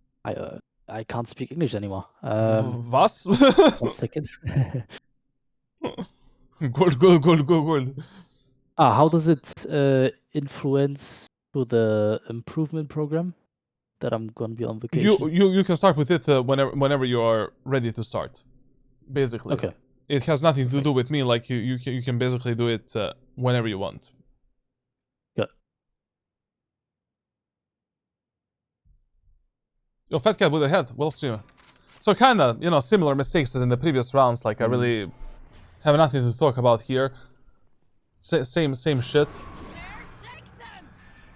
This was okay, ultimate. Can't complain.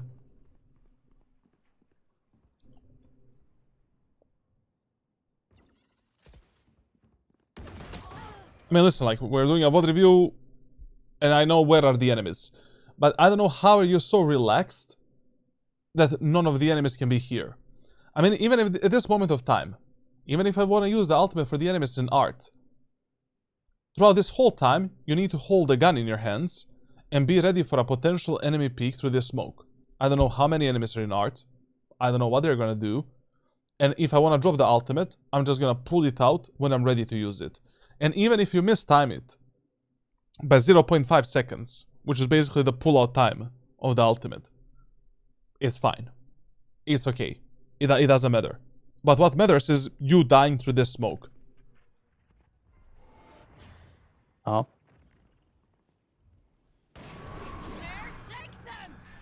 I mean, you're not dying through this smoke. So here, you know, like, when you play with this Killjoy, I would have still... You know, Killjoy is holding that, I will be holding this. Killjoy takes a fight, bam, I flick. I take a fight with a Killjoy. And also, this is a really poor fight that we have taken. Like, how you take the fights with your teammates completely depends how your teammates are positioned. I mean, usually, you know, what's the best approach? The best approach is that you always play in front of your teammates. Basically, you want to play in area where you have more space to move, if that makes sense. Like, so for example, if my Killjoy is here, I'm always going to play up front. I'm going to let the Killjoy take the first contact, and then I have a lot of room here to move in any direction that I want and to take a fight however I want. If my Killjoy is here, then I'm going to be peeking the enemies from the, you know, further wall. And usually the player that is further should be taking the fight first because he sees that angle first. And the player that is closer should be taking the fight second because he can abuse the peeker's advantage to the full potential. And also he gets the, you know, like, he's not really... He doesn't see the angle before the guy that is behind him. So in this example here, if your Killjoy is already holding this angle like this, it's far better if you were just standing like this. Killjoy takes a fight. You go for some crouch peek, I don't know, dead zone peek. Anything can work, to be honest. And the only time when you want to take a fight like this, if you're improvising some kind of a double tower setup. Like Killjoy crouch below me, I'm gonna stand up, and we're literally doing an improvisation of a double tower setup on this angle.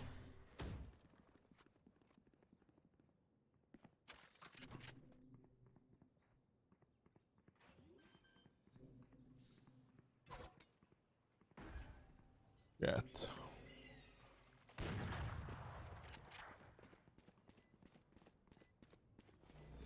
I'll find you. That reveal was kind of wasted, no? I mean, generally speaking, like, when you're going for the retakes of the B site, I would mainly focus on using my utility as consistently as possible to actually get the info in areas of the map. So I would not really, you know, if I'm going for a 3v3 retake, I would not use a reveal like this, because it doesn't tell me shit. Anyways, on this post point, like, enemies are going to be hiding here, hiding here, hiding here, hiding in the B-main, in the B-link. Like, it's 10 times better if you just drop a reveal like this, for an example. Like, just random improvise reveal, fuck it. To get the info on the enemies in the elbow. Or drop a deep reveal, Where are you? so you get the info in the elbow as well. Like, it's far more efficient than revealing an open space. Like, this type of a reveal, you want to drop, like, when the enemies are executing through the site. So you can actually see them through the smokes, and basically fuck them up, you know, through the smoke that is in front of you, and they get revealed. But on a retake, it's just useless. We'll catch them. Now listen, whenever you have a teammate that is behind the enemies, relax, don't peek the angles, stay alive, wait for that teammate to complete his job. If you already see that your Reyna is behind the enemy Reyna, don't peek through the window, don't peek through the heaven, through the tower. Chill, relax, let the Reyna take a kill. When the Reyna comes close, then we play together and we finish this round. So this, what you're doing right now, is mega giga dangerous, because Chamber could have been peeking you through the B-long, from the elbow, killing you, ending your life. Now listen, on these retakes on B side, always clear the elbow first and then focus on everything else. Oh. If you don't have the elbow backside control, take the backside, then focus on everything else.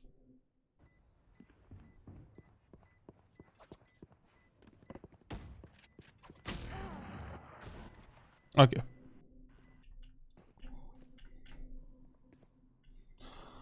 Okay, so once again, enemies started going a bit A-B-A-B. In the previous round, enemies went A. In this round, enemies went B. And now, in the future round, in the round number 10, we need to make a gamble based on that pattern that enemies are going to go A. I would leave the B set wide open. You know, as soon as the enemies develop any of these patterns in the middle of the match, fuck it, just gamble on that pattern. Especially if you have a Reyna that's going to be peeking mid. Anyways, in these eco rounds, you already know, like, you can be making always bigger gambles. Map control doesn't matter that much anyways. We need to win this round by abusing some kind of a cheesy setup, cheesy strategy. Like, we need to pull this round out of our ass. That's a TLDR.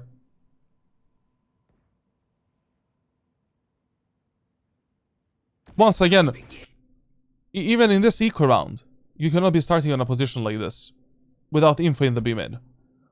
And, you know, the easiest kills you can get is the kills with a shorty at the backside right here. But first you bait the enemies with a classic pistol and then you fuck them up with the shorty.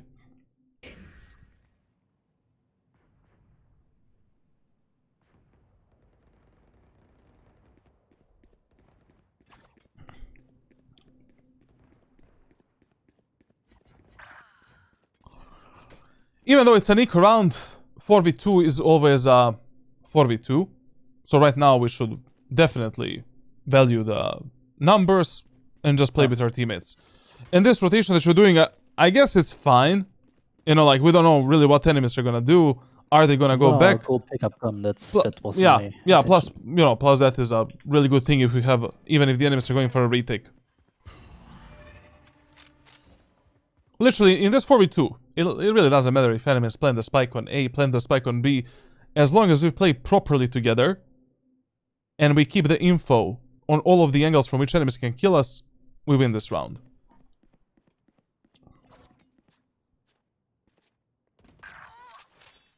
Okay, this kind of tells you that enemies are probably gonna go B. Now listen, okay, we didn't play properly together.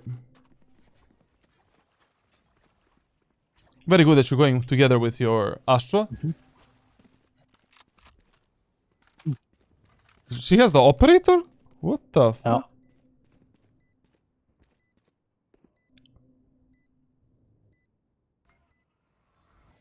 Once again here. We need to take elbow first. Ooh, that smoke is also perfect, man. Like, what you should focus here is getting into that smoke as soon as possible, clearing the elbow, and then focusing on everything else.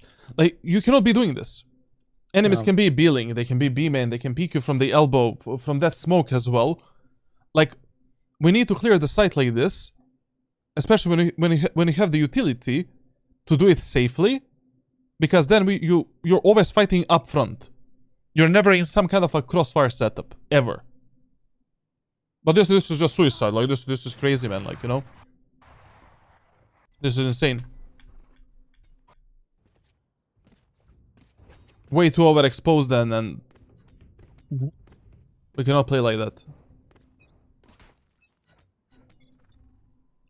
In this round, playing on the Beast had a good gamble. I would have also probably played on the Beast, so it is what it is.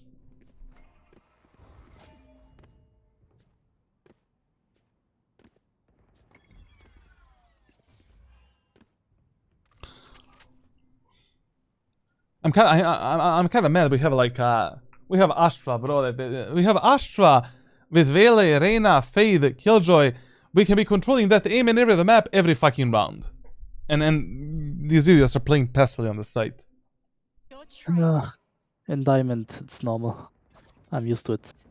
I know.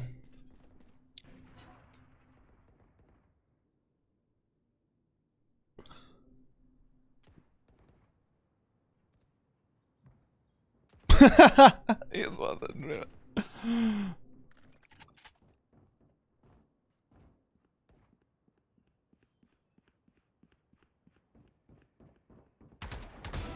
Satisfying. okay. You know, nothing really that, you know, everything is okay what we did in this round. Like, literally, I don't have any complaints, to be honest. That reveal was also really good to get an early info on Reyna's positioning. Now we know that she's in the B-main. Yeah.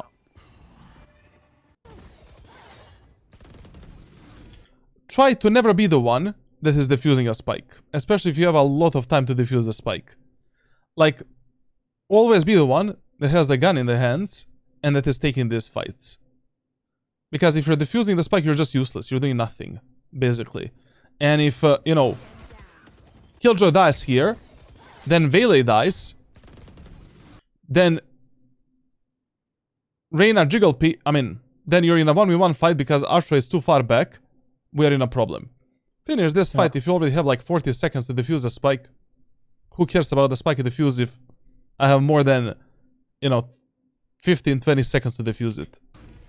And I'm fighting 5v1. Like, the spike defuse should only be your main priority when you can just instantly finish that round by defusing the spike. Or if you're in some kind of a disadvantage or like there's literally nobody in your team that is defusing a spike and the time is running out. As I said, like in these type of matches where you cannot read the enemies and, you know, nothing is working for you, simply start around the mid and play fast rotations. It's fine.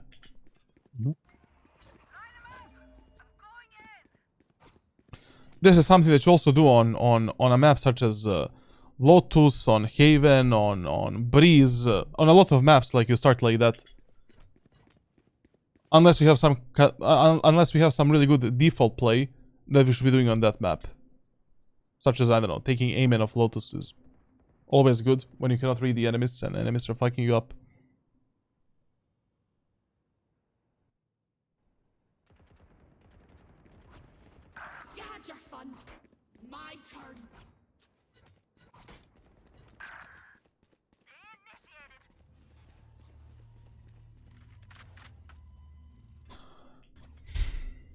But the stupid Killjoy ultimate. Listen. Like, the reason why I liked some of the previous rounds is because you kind of always focus on the information that you have. And that is something that you really want to do in ranked solo queue. So what I mean by that, like if the enemies were doing the A push here, even though your Killjoy used the ultimate to push them back, still clear the art, clear the aim in, make sure that none of the enemies are there, and don't make up info out of nothing.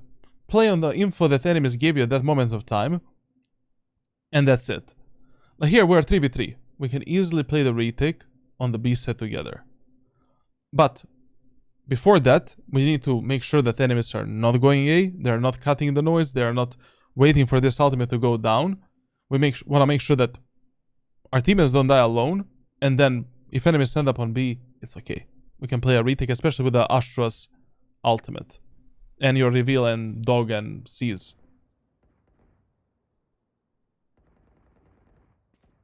Especially if your Killjoy does the ultimate before the enemies even plan the spike.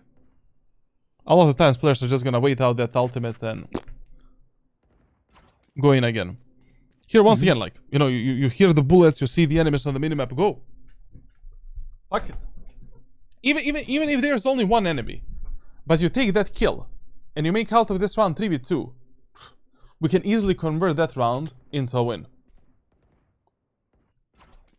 You are trusting these guys way too much. Like, in your gameplay, you're trusting your teammates way too much and giving them way too many credits.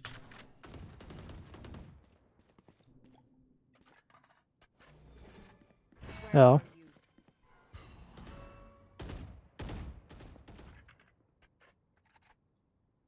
That might also be a problem of me.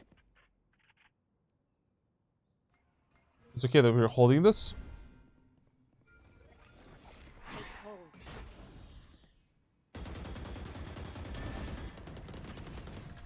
hold. Okay. Fine end of the round, I guess. Fine end of the round. On the defender side, like, Pearl as a map, you can play a bit better. You can have a bit more mindful positioning based on some info from the previous rounds, ultimate status, economy, what your teammates are doing. Like, early positioning is usually really poor. You're not abusing many angles to take the fights, and your utility to create favorable fights. Like, a lot of the fights that you have taken in this match were kind of 50-50. Like, there was not a single fight where you had some kind of an angle advantage or some kind of a safe fight where you can maybe get a kill and make a numbers advantage. A lot of the fights were just you swing out, take a kill, or you die, for an example. Pearl as a map, you need to play in a different way. Just take a look into my playbook on Discord if you already didn't, and try to apply as many of these tips and rules within your gameplay. And you definitely need to focus a bit more on a defender side, on what your teammates are doing, and what type of info you're getting from them. And on a fast rotation map such as Pearl, feel free to rotate a bit faster, feel free to support your teammates a bit faster, like, you don't need to be such a static potato always anchoring your positions. Because you just don't know what the fuck your teammates in Diamond and Low Ascendant are gonna do. Like, you're gonna play with various different, you know, imbeciles in this elo. Like, a lot of boosted accounts, a lot of this, a lot of that, so you cannot be trusting your teammates this much, for an example. Every other mistake was more related to how you play Pearl rather than agent or utility usage. Okay, do you have any questions right now? No, right now, no. Okay, let's move on to your weaker side. Like, attack is really a problem for you, and God knows what I'm gonna see there. Let me just reset the server. You know, like, we have a limited time on the Valorant Indian servers.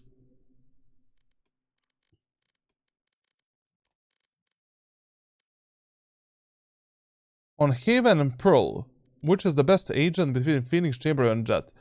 A Jet is always the best, you know. If you're a good Jet player, bro, like, you can do everything that, you know, you can be a menace, basically.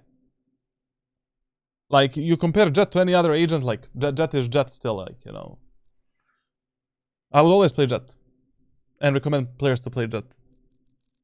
Everyone is afraid of something. On Pearl, I would probably go Jet Phoenix Chamber. And on Haven, I would go Jet Phoenix Chamber. That's also the order of power as well. Kinda right now. You know, Jet is slightly better than Phoenix in Chamber. Another meal? Phoenix is slightly better than Chamber, and that's it. Anything to keep me awake. But also it depends on your playstyle and what works the best for you. You know? If you enjoy a bit more bruiser type of playstyle, like probably Phoenix would be better. If you're a bit more methodical, Jet would be better. And if you just wanna aim, play Chamber. Is Neon still usable? Usable, but My ult is ready. just okay. 30 seconds left. Okay. Story goes like this.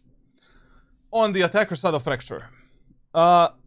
Default site, B. Number 2, priority A. Number 3, priority mid. In the first 4 to 6 rounds, 5 men executes only. 5 men push A, 5 men push B, split A. Like, try every single strategy before we start defaulting or doing some random mumbo-jumbo shit. Try a 5-man push on B, 5-man push on A, 2-3 or 1-4 split onto B site, 2-3 split onto A site. Test the enemies a bit. Now, how you play on this map heavily depends on enemy team composition. If enemies have 0 hardcore sentinels, so what are not the hardcore sentinels, Chamber and Vito, they don't count. They are not sentinels, basically. So, they have 0 hardcore sentinels. 3 rounds in a row, push A site, together as 5, and then in a 4th round, do a fake. Fake B, go A, fake A, go B. If enemies have 1 hardcore sentinel, 3 rounds in a row, you can push B, and then do the same. If enemies have 2 hardcore sentinels, then immediately in the first round you need to do some kind of a split. And I will probably try a 2-3 split onto the A side. So in this match, the best idea is 3 rounds in a row, 5-man push on A, that's it. Now in the first round with Fade on Pearl, if you're going A, get a classic light shield with a Prowler.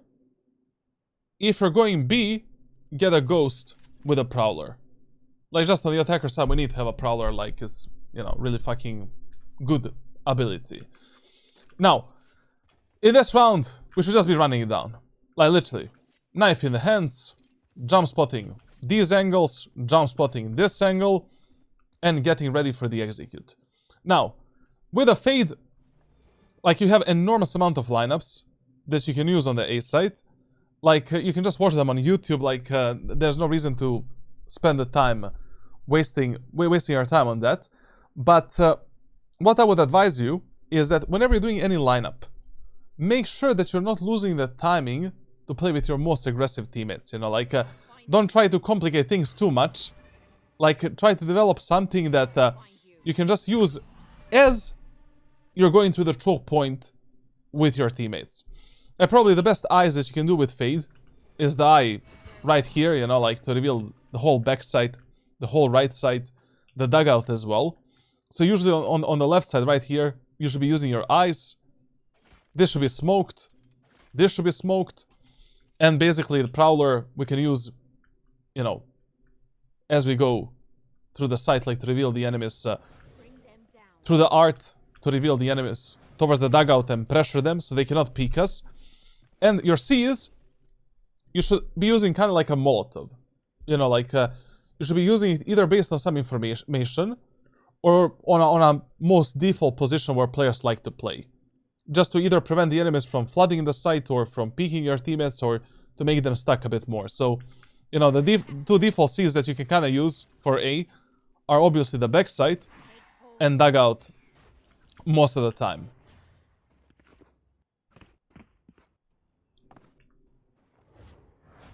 There's no reason to start the first round. Don't play the contact, don't play slow, and run it down. And jumps for these angles for your teammates. Don't waste your Prowler for a shit like this. You You only have one dog, anyways. It's better if I use this dog later to take the site control and pressure the enemies on the site. Bring them down.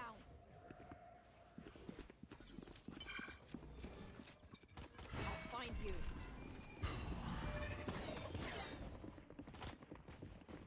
That's my lineup. That's how I use you really need to learn, like, I mean, I have a document with all of the lineups, so maybe I can share that with you.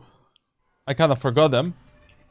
But, you know, like, this eye is just fucking amazing, because it reveals the whole site and also the enemies behind the smoking art as well, if they're playing this area of the map.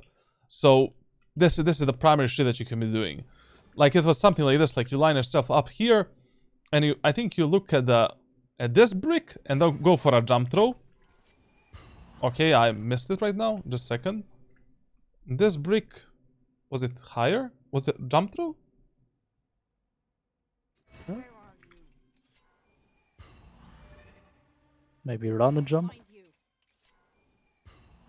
I'll send you a document. I'll send you a document for that. Like, I really can't fucking remember. But just make sure that, you know, all of the lineups that you're using is something that you can do as your teammates are running it down. Like, if I'm using I for A site, I'm not going to be lining myself up here and then using the I. I'm going to be using some improvised lineup, like, from these positions, so that as soon as my teammates are going out, I'm ready Find you. to play together with them and just swing out and play with my most aggressive teammates. Mhm. Spike planted.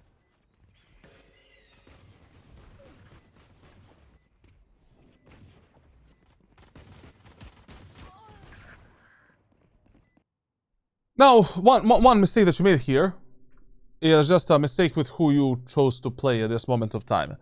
I mean, like, you always want to play with your most aggressive teammates that have the highest chance of dying. So here, Vele and Reyna should have been your highest priority. The reason is very simple, because your Killjoy can already play safer. She has a A-main control behind. You know, she can play, you know, play like however the fuck she wants. But Vele and Reyna are definitely going to be taking the fights, and it's a much better gamble for me to simply take the CT and dugout together with them, finish all of these fights here, and then focus on the enemies that are going through art. Another problem is, like, please, never be the player that is holding the spike. You don't want to be the one planting the spike. Yes, you can hold the spike at the start of the round to convince your teammates to follow your play and to go together with you, but don't be the one planting the spike. So as I'm going through the site, I'm always gonna drop the spike towards my teammates. And what is your job? Your job is analyzing which teammates you want to support at that moment of time. If my teammate is running through here, I'm gonna make sure that I'm taking the art fights together with that guy and playing with him. My teammates are running with dugout and backside. I'm gonna make sure that I'm taking all of these fights together with them, and they don't have a chance to die alone. Like, oh, this is waste of time. Like, anyone can play the spike. Here, drop this spike too. I don't know, this is Killjoy, brother, take the spike. I'm gonna push this smoke with my Astra. I mean, you don't need to tell her anything, just drop the smoke, you know, drop the spike. I like to get the ult points. Fuck this shit. Like, I love to get the round wins and rank rating. And basically, you're gonna farm the ult points by refragging your teammates. Spike planted. Okay. Thoughts on buying a full kit util for pistol and fade. Not worth it in ranked solo queue. So here I should go, like, CT with Yes, my teammates. yes, because, you know, once again, you just want to play on the info that you have. Like, I don't know if an enemy is gonna pick me here through the flowers and when that's gonna happen. But I know for a fact that my Vele and my Reyna right now are gonna die like potatoes. Especially Reyna right now. So, Vele died. Reyna is alone there. Bam, I'm instantly swinging with a D key and playing with that mother cooker.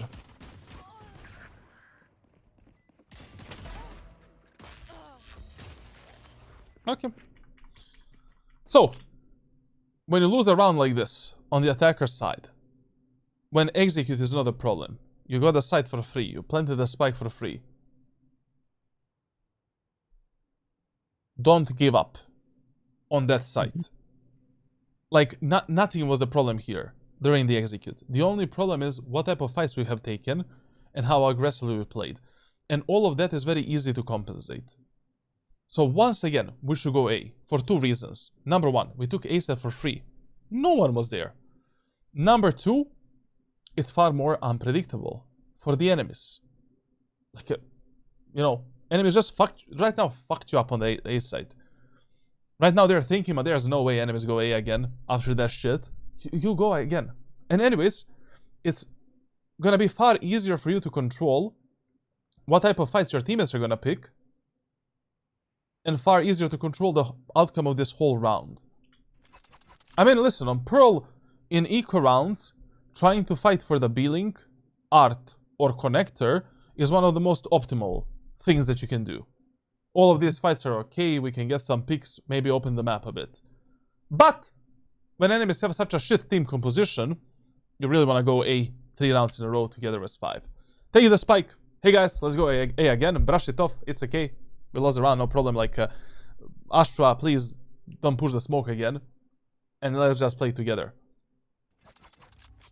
Bandit, okay. You know, good eco weapon. Love it a lot that we're using it. I'll find you. Good little improvisation, not gonna lie. Very nice.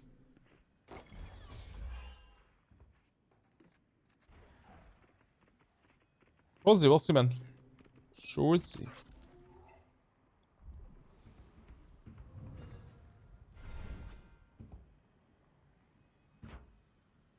Shit.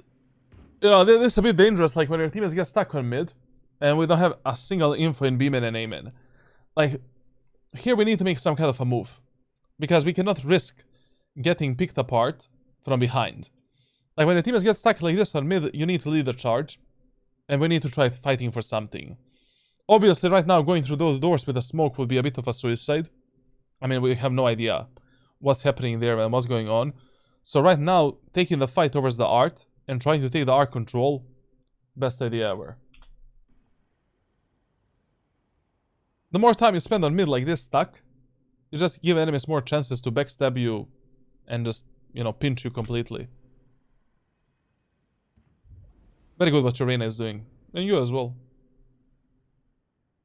Please check this box behind the Reyna. Always, like, we have zero info if someone is hiding there, so check every angle that you're approaching. Listen, don't go for the spams unless you're like 100% certain that you can get a kill. Like, it's far better that you're ready to take the fights with your teammates if that guy goes for a reswing, or if there's like multiple enemies fighting you. Like, only spam the smokes and then spam the angles when there's nothing better for you to do, or when you're 90% certain that you can get a kill.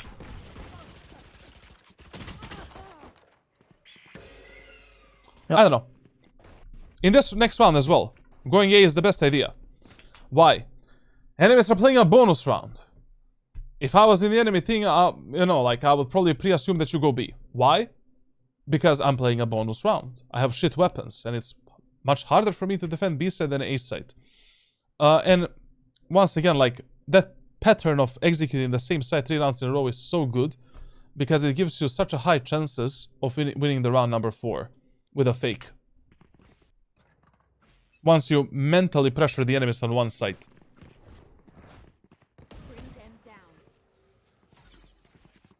Okay. Where are you?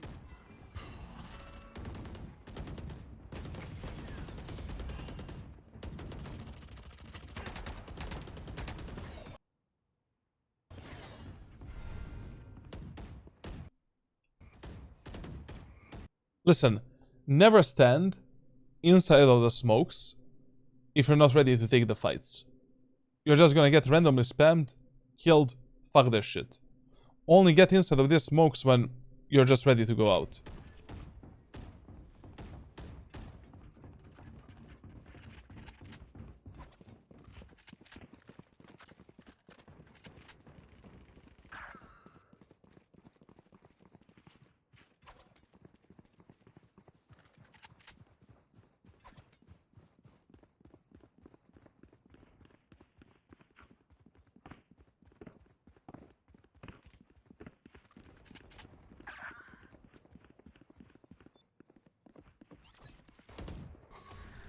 Once again, instead of you planting the spike, we should be dropping this spike to Killjoy and playing with the Reyna.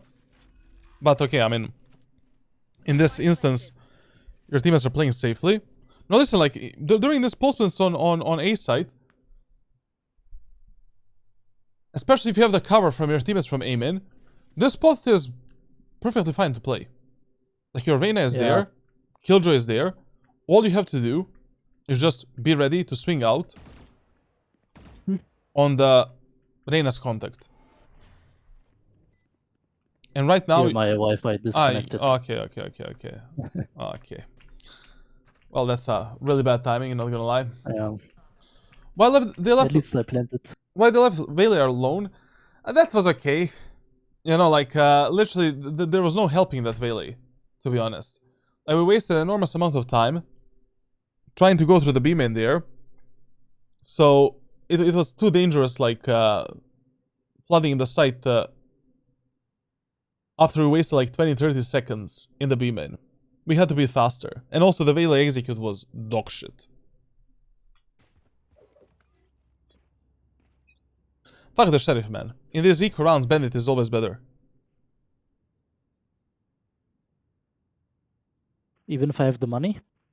Even if you have the money. Try to learn how to play Bandit. You can really get away with some bullshit kills. I mean, okay, whatever you prefer. If you prefer Sheriff, play with the Sheriff. I'm not gonna persuade you to change your playstyle.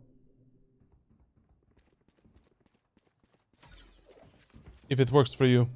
Where are you? Oh, One. No charges. not really anything is working for me, not gonna lie. The thing is, like, I really see you on a different agent. Like, if this is how your matches usually go, brother, this is just pain and suffering. Like, I swear to God, like, it's painful for me to watch this VOD. Like, at this point. Because I can see so many situations where if you played a different agent, in this, you would have 20 kills right now. Minimum. When I say different agent, like, Chamber, Jet, Phoenix, for an example. Like, those type of characters. Clove, even Clove, to be honest. Like, Fade really limits you so much. Like, if you have a shit duelist, like this Veiler, for an example, I mean, we're really gonna have a bad time. And you really need to navigate your teammates very, very good on a macro level. Like, basically, you know, the patterns that we developed in these early rounds is just mega stupid. You know, what we did, the enemy team comp is dog shit for the A side defense. Like, literally, the only thing they can do against us is just kill us and fight us, which is easier to do on the B side than on the A side. So, I don't know why we're pressuring the mid and B so much early on. Like, it's really important that you have a good start of every single half on the attack. Like, by using good macro play based on team comps and utility and elo in which you're playing. In this elo, forcing mid and B so much against this enemy team composition is just crazy, to be honest. Like, plus we only have Veiler as a dive agent, and I don't know how good of a job Veiler is gonna be doing. Bring them down.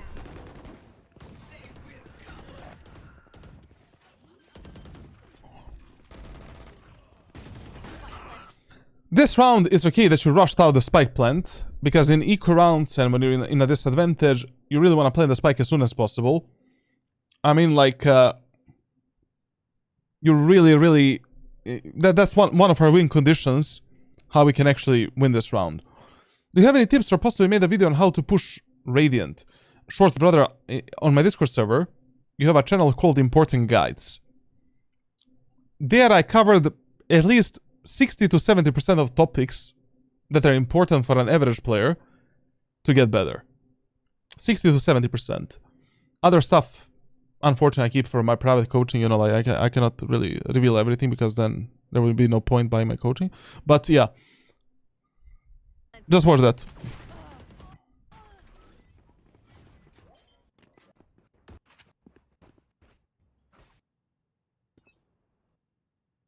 In this round, we should be telling our Reyna brother, can you please play with us? You have a flash. Enemies are shit on A side. Can we just do a normal push? And you don't have to waste a prowler here if enemies are not aggressing you too much. Like, it's totally fine. You can just run in front of your teammates and jump for the enemies. The only time I would use a prowler here is if enemies are always like destroying us with utility in aim-in, and I need to use utility to counter the utility, or like if I think enemies have the operator and I just can't risk it. You know, I cannot risk one guy playing on this angle right here and hitting some crazy shot. Bring them down.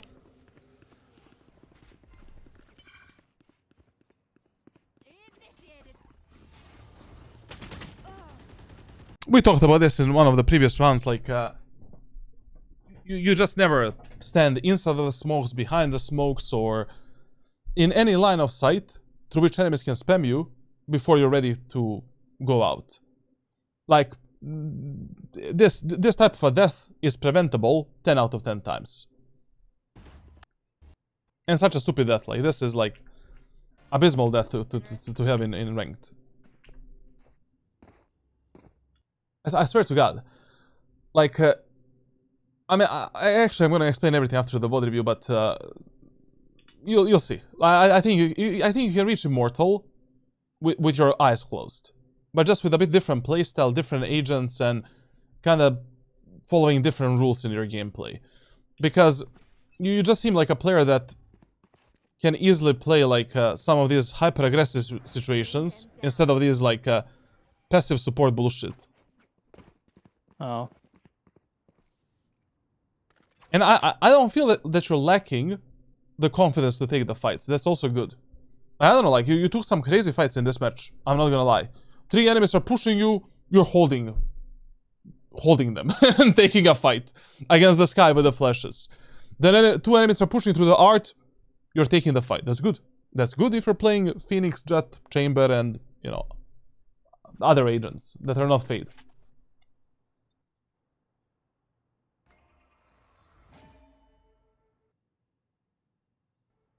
And you definitely need to be a bit more present in your games when it comes to reading the enemies on both attack and defense, and reading what's actually working, why is it working, and why is it not working. So I'm gonna share with you one small training that is gonna force you to think a bit more during your matches. That training you need to kind of do like for at least 2 months in a row. And it's a really good, you know, starting position and starting training to just get you into this motion of actually being present in the game. Like, you cannot just... I don't know, I feel that a lot of stuff that we're doing right now is kind of random. Like, why are we going B right now? You know enemies are not fighting for aim in. You know that we didn't have a single successful push on B site. Why are we going B? Tell me. I don't know. Was sometimes my teammates are calling something and I just follow. You should try being the one that is giving those calls. And when your teammates are giving a stupid call, try to overrule them somehow. Like, take the spike and just go there, where you want to go. Like, most of the times they're just gonna follow you. It's you know, it's gonna be a mental pressure. Like, Fade is sending the spike A. Like, let's listen to this guy. And even if something fails, but it was a good idea, a good play is still a fucking good play. Like here, I think we're just gonna lose this round again because, first of all, for these B executes, we didn't have a single proper smoke setup. Like, what the fuck? Like, that's another thing that you need to be, you know, telling your... like, on the attacker side, you always need to tell your controllers what type of smokes we need. What the fuck is... Astra always did a smoke here and here. But what the fuck is this smoke setup, bro? Like, It's not good. No, she should be doing a smoke for the city and for the tower. And you know, this area of the map, we can seize it, we can pull it with the gravity well, we can Nova pulse it, like, it doesn't matter, bro. But we cannot be pushing the B side with a CT being wide open, bro. Like, that's crazy. But CT is kind of smoke from the tower smoke. It's not. I'm pretty sure. Okay. No, it's not like it's how is it smoked? Look at this. So, how do I get elbow right now? You're fully exposed from the CT there. What if a guy is there? And also the enemies have the vision. Oh, but by the way, also the tower smoke is shit. Like the tower smoke should be looking like this, not like this. That's another problem. Like on the attacker side, you really the only utility usage you want to pay attention on is what type of smokes you're getting. Like, because a good and a bad smoke can fuck you a lot, much more than any other bad piece of utility on the attacker side. Here, brother, like we do a smoke here, smoke CT, a one-way smoke for the CT. Now Jet cannot do shit. She's fully stuck there. We could have used a gravity well or something for that position, or we can just take a fight there. We're pushing us 3-4 into the site. What's the problem?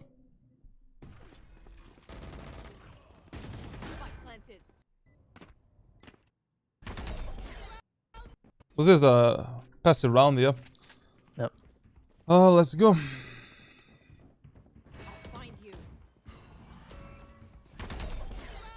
Try to stay away from this ice, you know, like that that I'm doing right now. Like, if you really want to be a good initiator main, you need to watch some of these YouTube videos and just develop like 2-3 basic lineups on attack and defense for these most important areas of the map. Like, for example, you know, using an eye to reveal the enemies, like sorry, I just almost died. To reveal the enemies, like on the whole B site and the elbow, for an example. I don't know, like then on the A site lineup for this left position.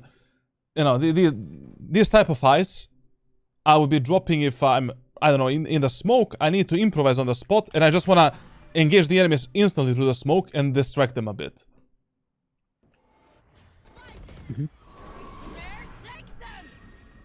This is waste of ultimate. Like, basically, when you have 2 big ultimates in a round, you should always try to win that round by using only 1 big ultimate, so that we have another big ultimate to win another round. I mean, Astra wall here. Brother, we just take the smoke there, that, you know, that elbow control. We plant the spike. We play from the long. Now this round is working in our favor. The wall is gonna last for like 5-10 more seconds. That's gonna waste enemies' time for the retake. Enemies are only gonna have 30-35 seconds to retake the site. We have a seize. We have your ultimate as well to close out the round. And a dog. More than enough. This is just overstacking it for no reason. I mean, like, you're not gonna use your ultimate on top of your Killjoy's ultimate, right? Same as this wall is crazy. I mean, crazy good.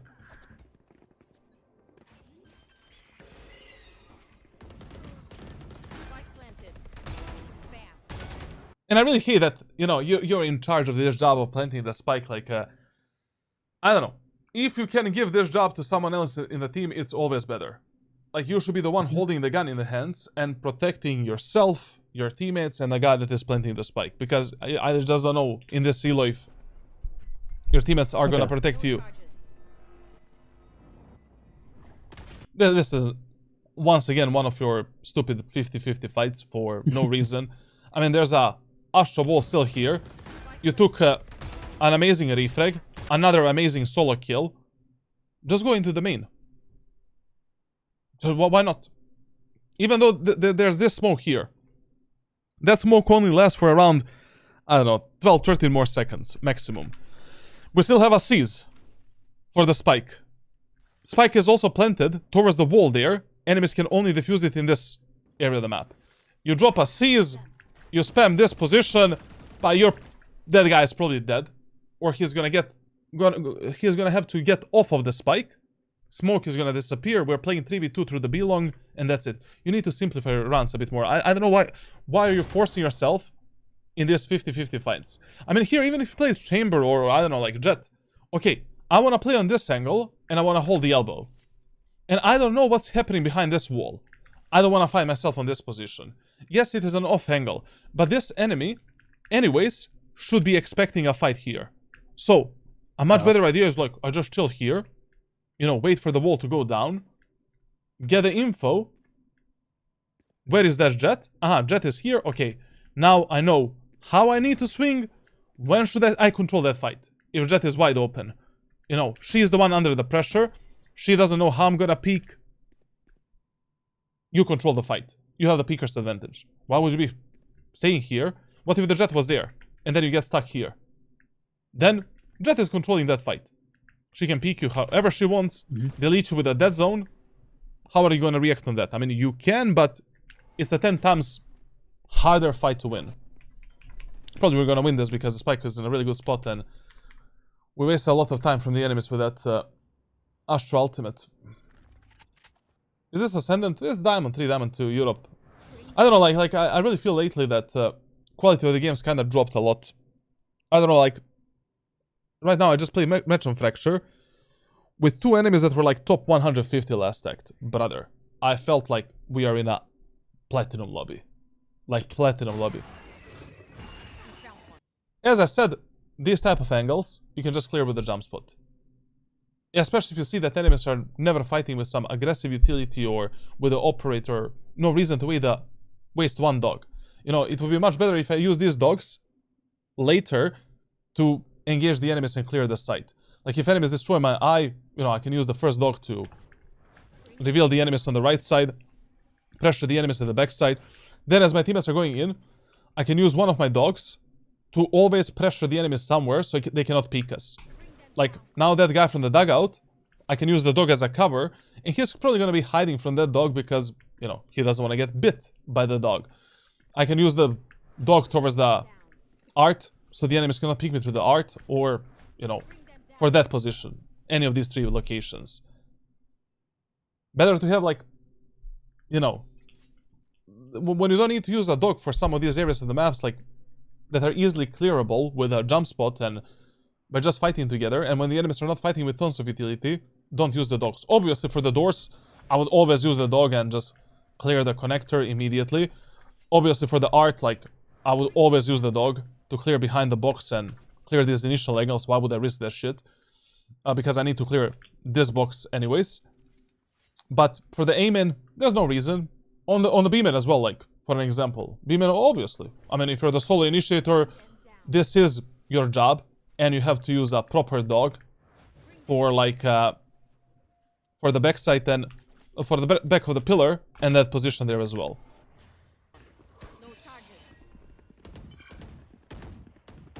No, Ariana, like you need to watch that match like later after I finish the stream. Like it was crazy, bro, crazy. I've got your trail.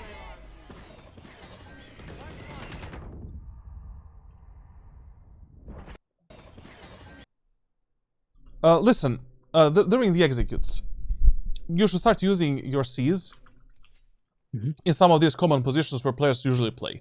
If you already don't have the info about the enemies, on every single map you have some default Cs that you should be doing during the execute. Like, and also these are the default positions where you use the Phoenix Molotov when you play Phoenix on Pearl. Like, on A site, most of the times just drop it at the back side if you don't know if an enemy is there. And you don't need any lineup for this, like you can just chuck it and, you know, it's a very big ability and it's gonna hit the enemies there.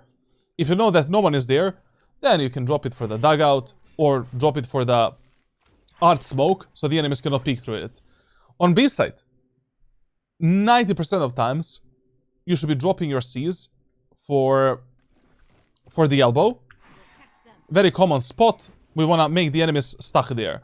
And you just drop it, you can just run and throw it and that's it. So that enemies cannot peek us from there. I mean, they can still peek us, but we got the info plus they are low HP and it's easier for us to push out.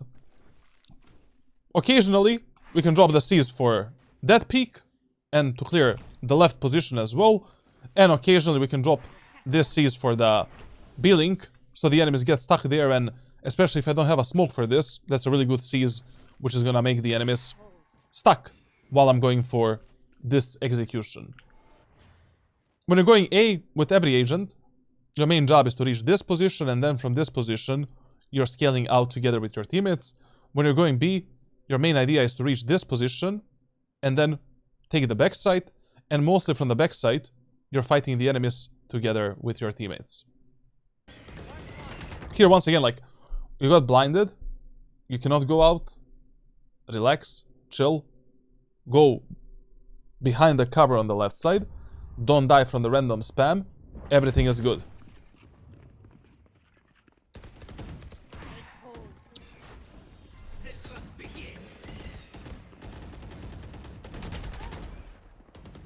Okay, it's okay that you fought here because you were fighting together with your teammates. They were ready to go out. We still had the smoke, so this fight was actually totally fine.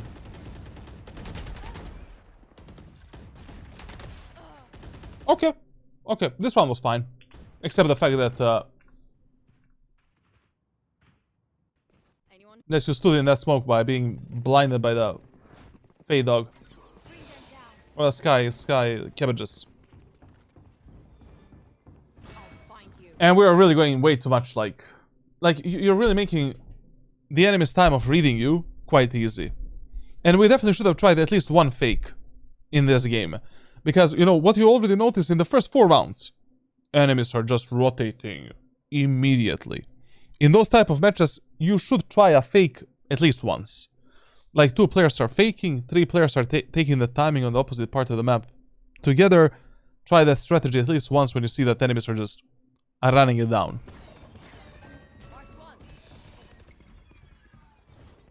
Bring them down. Take hold. City cannot, enemies from city cannot see you, huh? Yeah, I mean, Listen, but also you don't want to do this, what you did right now. Like when you're going B, yeah. Take the backside immediately. Like always focus yourself on taking the backside, and most of the times, when your teammates are playing the postman from the side, you want to play from this position. And be ready to pick the enemies on timing and refrag your allies. As much as you value the backside control during the post plans, retakes, that equal value you put during the post plans.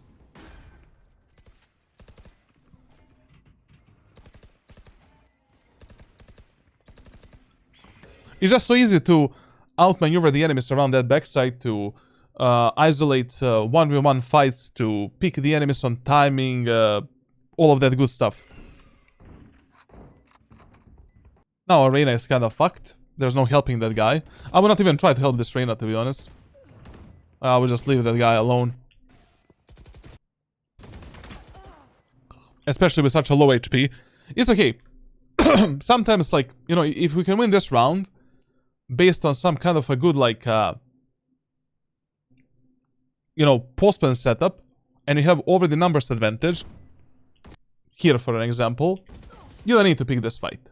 If you're already 30 HP, you can stay alive, relax, and we have the stun, we have the pool, we probably have the Killjoy nanoswarms as well. We can win this round easily. And we indeed did.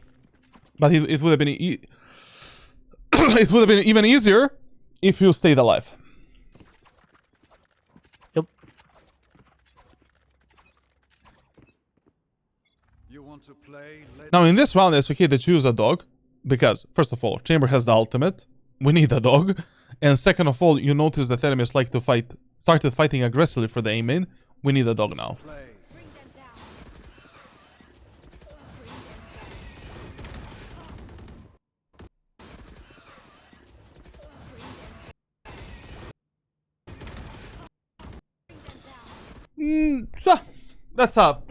That's a life of an initiator in Diamond.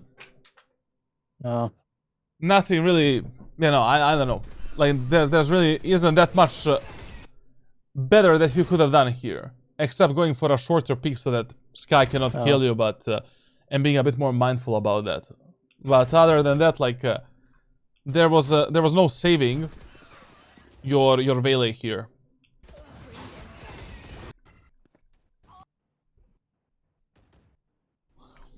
But you know what's going to be crucial in this next round is that you don't pussy out and you go B. Like right now, let's go A again. fuck it, but this time, instead of using a stupid dog, I'm just gonna use a seize to stop the enemies from getting onto that angle. Like, as soon as the round starts, I'm just gonna pop it right here. And now enemies cannot walk into that position. They're gonna be stuck there. I can just jump for this angle. Voila. Took the full aim and control. Let's go. Because if you go B in this round, in this next round, or mid, look at the minimap right now. 4 enemies focus on this part of the map. Obviously. Because they just completely fucked you up right now. And the best idea is to go A. And now you're telling your teammates, hey guys, let's go A. Hey guys, let's go A. The whole enemy team is gonna stack B because we just failed the A push. Let's go A. Give them some reason as well, like if you need to persuade them.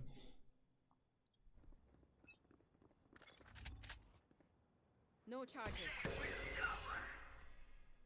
Listen, if your position gets compromised like this, and the idea is already to do some kind of a 4-man or 5-man push on A, run it down.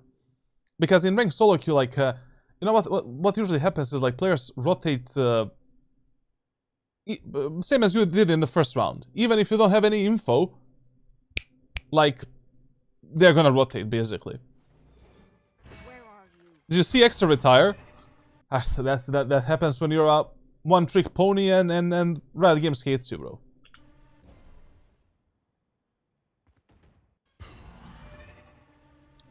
This reveal is a bit of a waste. Listen, so if enemies already compromised your position, they already know that you're here because of the Sky Dog. Just jump for this angle. What's the problem? Oh. Just do this, then do this, and that's it. Or you can do shorter jump spots, like, multiple times. This reveal I really want to save for, I don't know, Art, Link, A site, B site, you know, like... Where are you? I don't know, I feel like I'm just so scared of dying when doing this jump spot, for example, that... You should start doing it more, like, brother.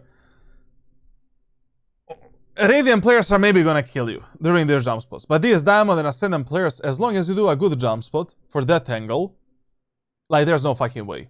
Like, sometimes they're not even gonna hit you for one bullet. Like, relax. And you should be forcing yourself to use jump spots a bit more to reveal the enemies. Also, like, you know, you're never gonna learn when is it valuable for you to do the jump spots, and how to do them if you never do them. Once again, I really hope we're not gonna die through this spam.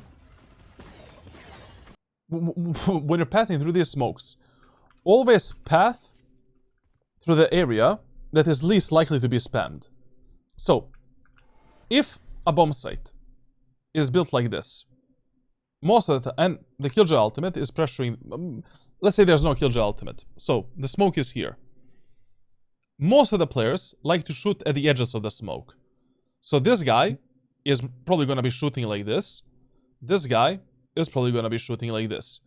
So, I want to path through this smoke in this small triangle right here, because chances that I die in this triangle is like, I don't know, 30-20%. It can happen, obviously, but let's say 20%. But the chances that I die in this triangle right here and this triangle right here is equally 40%. So why would I gamble on 40% when I can go through the middle triangle, which is least likely to be spammed? Take hold.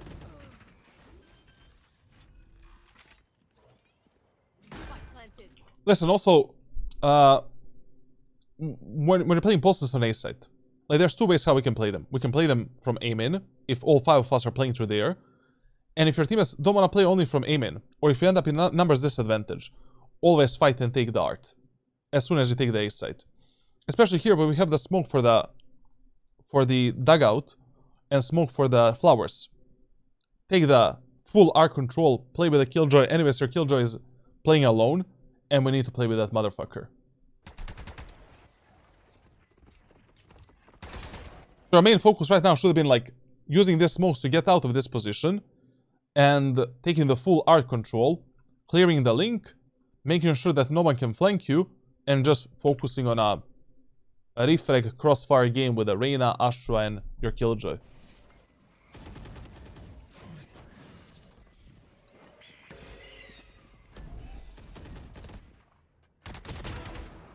Yeah. Also, this is a post and position is not bad, obviously. No, this spot is totally fine. I was just scared of your, you know, if your Killjoy dies alone there, then you're kind of fucked. You know, it's gonna be really hard for your teammates to actually help you out here, and to from the A main.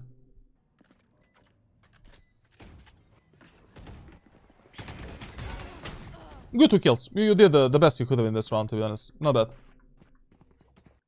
And that A push was amazing. So why not do it again? Plus, we have your ultimate right now, and Vela ultimate. Isn't there an easier site to push right now than A site?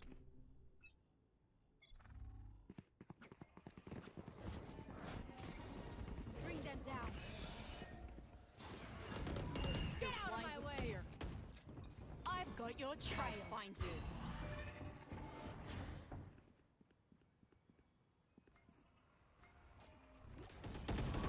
Bear, take them. Mark 2.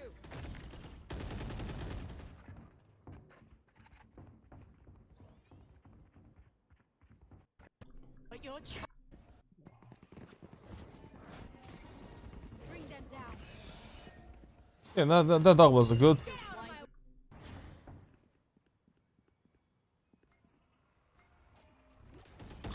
I don't know. This ultimate was just a bit wasted. That's a problem. Like, I mean, like, if you're not ready to go out, or you are not gonna go out, just save. You know, wait for the smokes to go down. Let's pick the fights against the enemies. We can maybe cut the noise for 20 seconds. See if we can get maybe some kind of a pick here, and then we use the ultimate to take the site. But using the ultimate like this, and you're not gonna go out yourself. I think the call from my Reyna was like, can we ult? And then, yeah. Then she wanted to back off. I don't know. I didn't understand. Okay.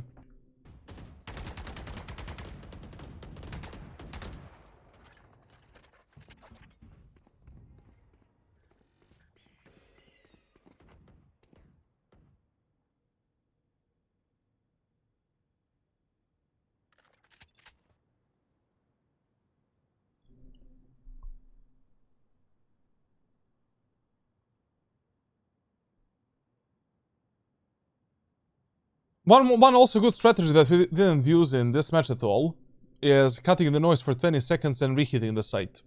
You know, that's also something you should try at least once during your games, because, as I already mentioned, like, something that people really struggle with, especially in Diamond and Ascendant, is discipline and over rotations. So, you know, you just hide in the B main, probably someone is gonna peek you from the B side, you can get a free kill and then open a site. Or, you know, majority of the enemy team is gonna go back, thinking that you rotated, and you're gonna be fighting like 4v2, 4v1, 4v3 maximum on the B set. That is still better than now losing our teammates on this rotation, because now you cannot control what type of a fight Reyna takes, Killjoy. Even Astra, I mean, like, if you lose the spacing with this guy, we cannot refrag that guy.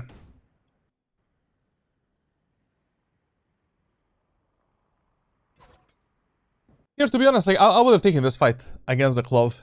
I would have just dropped the spike here and take it, because, of course, with the dog or with the reveal, to bait out her shots a bit, because, I mean, at least I know where is this enemy. I need to make out of this round a 3v4, and this type of 50-50 fights, like, you just have to take. It's not 50-50 if, you know, if we pressure her with the dog and with the eye. Bring them down. I'll find you. Seize that motherfucker. Fuck it, use all of your utility if you have to. So what? Yahasha.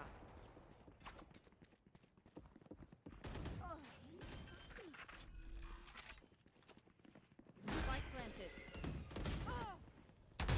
Goodbye. We'll catch them. Okay. There isn't anything better you could have done here at the end, like... That was impossible to win. But as already mentioned, like, try all of these, you know, default good strategies on the map before we try anything else, you know, like splits. We never did a single A split, single B split. We never did a fake. For an example, we never cut the noise for 20 seconds and then reheat the site. Like, we didn't use 4 decent default strategies that we can use on this map. Yeah, I feel like defaulting, especially in solo queues, like No, defaulting you only do when you have an idea how you can get a pick somewhere. Like, enemies are always pushing you, pressuring you, enemies are always lurking, flanking, enemies are always peeking in the same angles. That is when you default. Default is the last option, last resort. I was talking about the default strategies, like, you know, like these decent, good executes that we can perform on a map. But, you know, playing a 1-3-1 setup, for an example, that is my last resort to win the round in a match. Like, I do that when I'm out of ideas. Let's take the mid control and let's try to fight B-Link, Art, Connector, and try to pick enemies in solo fights.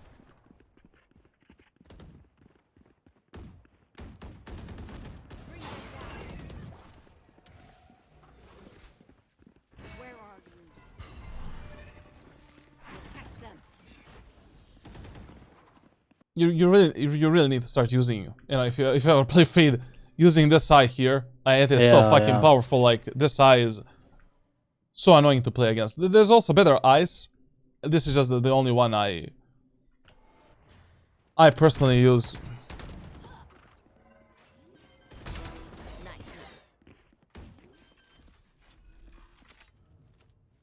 Spike planted. In 2v2s, you have 2 objectives. Objective number 1, we wanna isolate some of these angles, meaning that I don't wanna be in some kind of a crossfire. Like, right now, playing this post plant from the dugout, totally fine. One guy can hold CT, one guy can hold this angle, we can always play a refrag. Objective number 2, be able to play a refrag game with a Valet. So right now, you can simply play from the dugout and just, or just play with the Valet. You know, whatever Valet does, you do as well. Shit. I mean, we cannot slow peek this angle if enemies set a timing to peek that angle. Overall, I think that you would find 10 times more success if you played something that has more solo carry potential, that is not so boring, supportive, and bullshit in these lobbies in ranked solo queue. So, for the next 4 months, first thing that you're gonna do is you're gonna play only Chamber as your main, Phoenix as your second main, and Clove as your fill agent. Chamber and Phoenix you can play based on the map and based on how confident you feel on these agents on different maps. Like, on Breeze, Chamber is better, for an example. On Ascent, Phoenix is better. On Fracture, kinda equal, but Phoenix is a bit better. On Haven, Phoenix is better. On Lotus, Phoenix is better. On Pearl, Phoenix is better. And on Split, it's kinda equal. You know, Chamber can be a menace, like, especially if you get the AWP on a defender side and just start picking the enemies apart.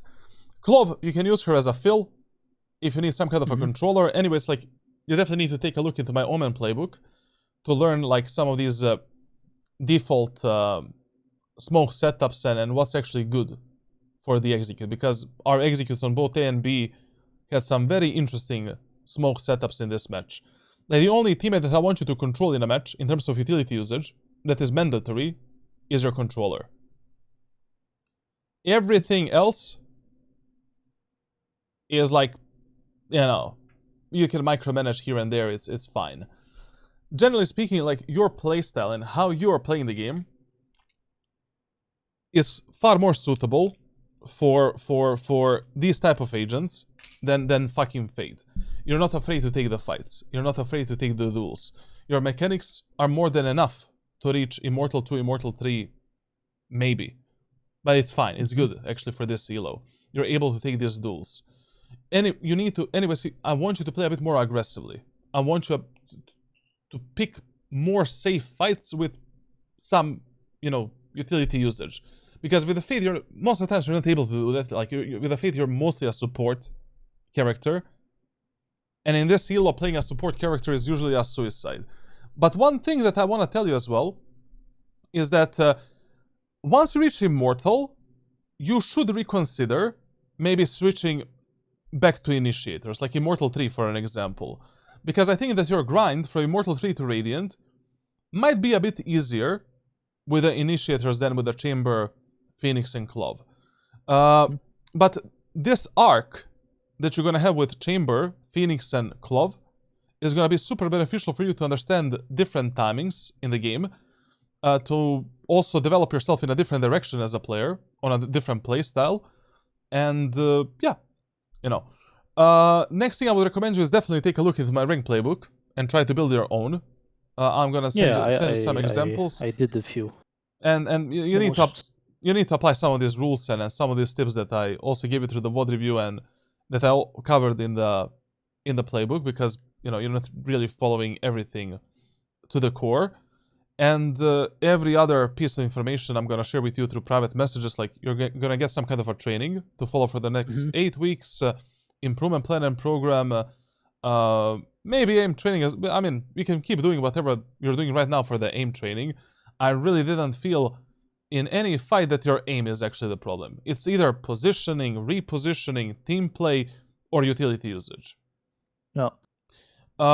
And of course, you're gonna get some private coaching videos covering all of these topics far more in depth.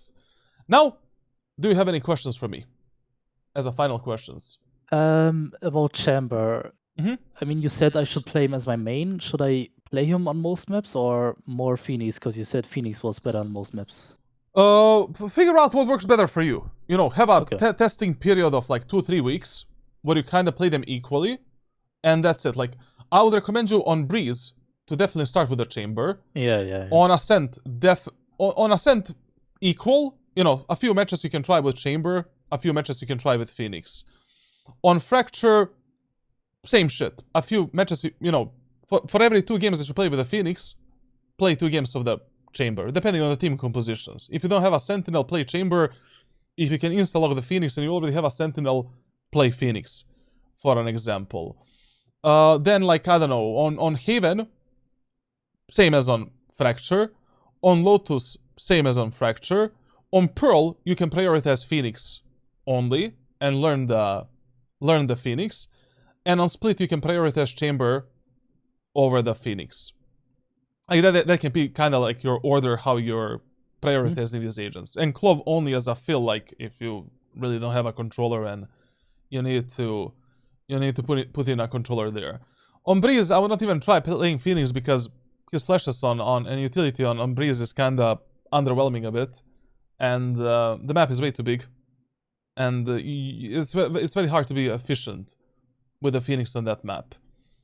So that is what you can try for the next 2 weeks. And then in those 2 weeks, if you play, like, I don't know, around 50 matches, 40 matches, and you play them equally on Chamber and Phoenix, like 20 Phoenix, 20 Chamber, you can kind of tell for yourself, like, just based on the raw stats, like, with which agent you perform better on which map. And with which agent you feel stronger.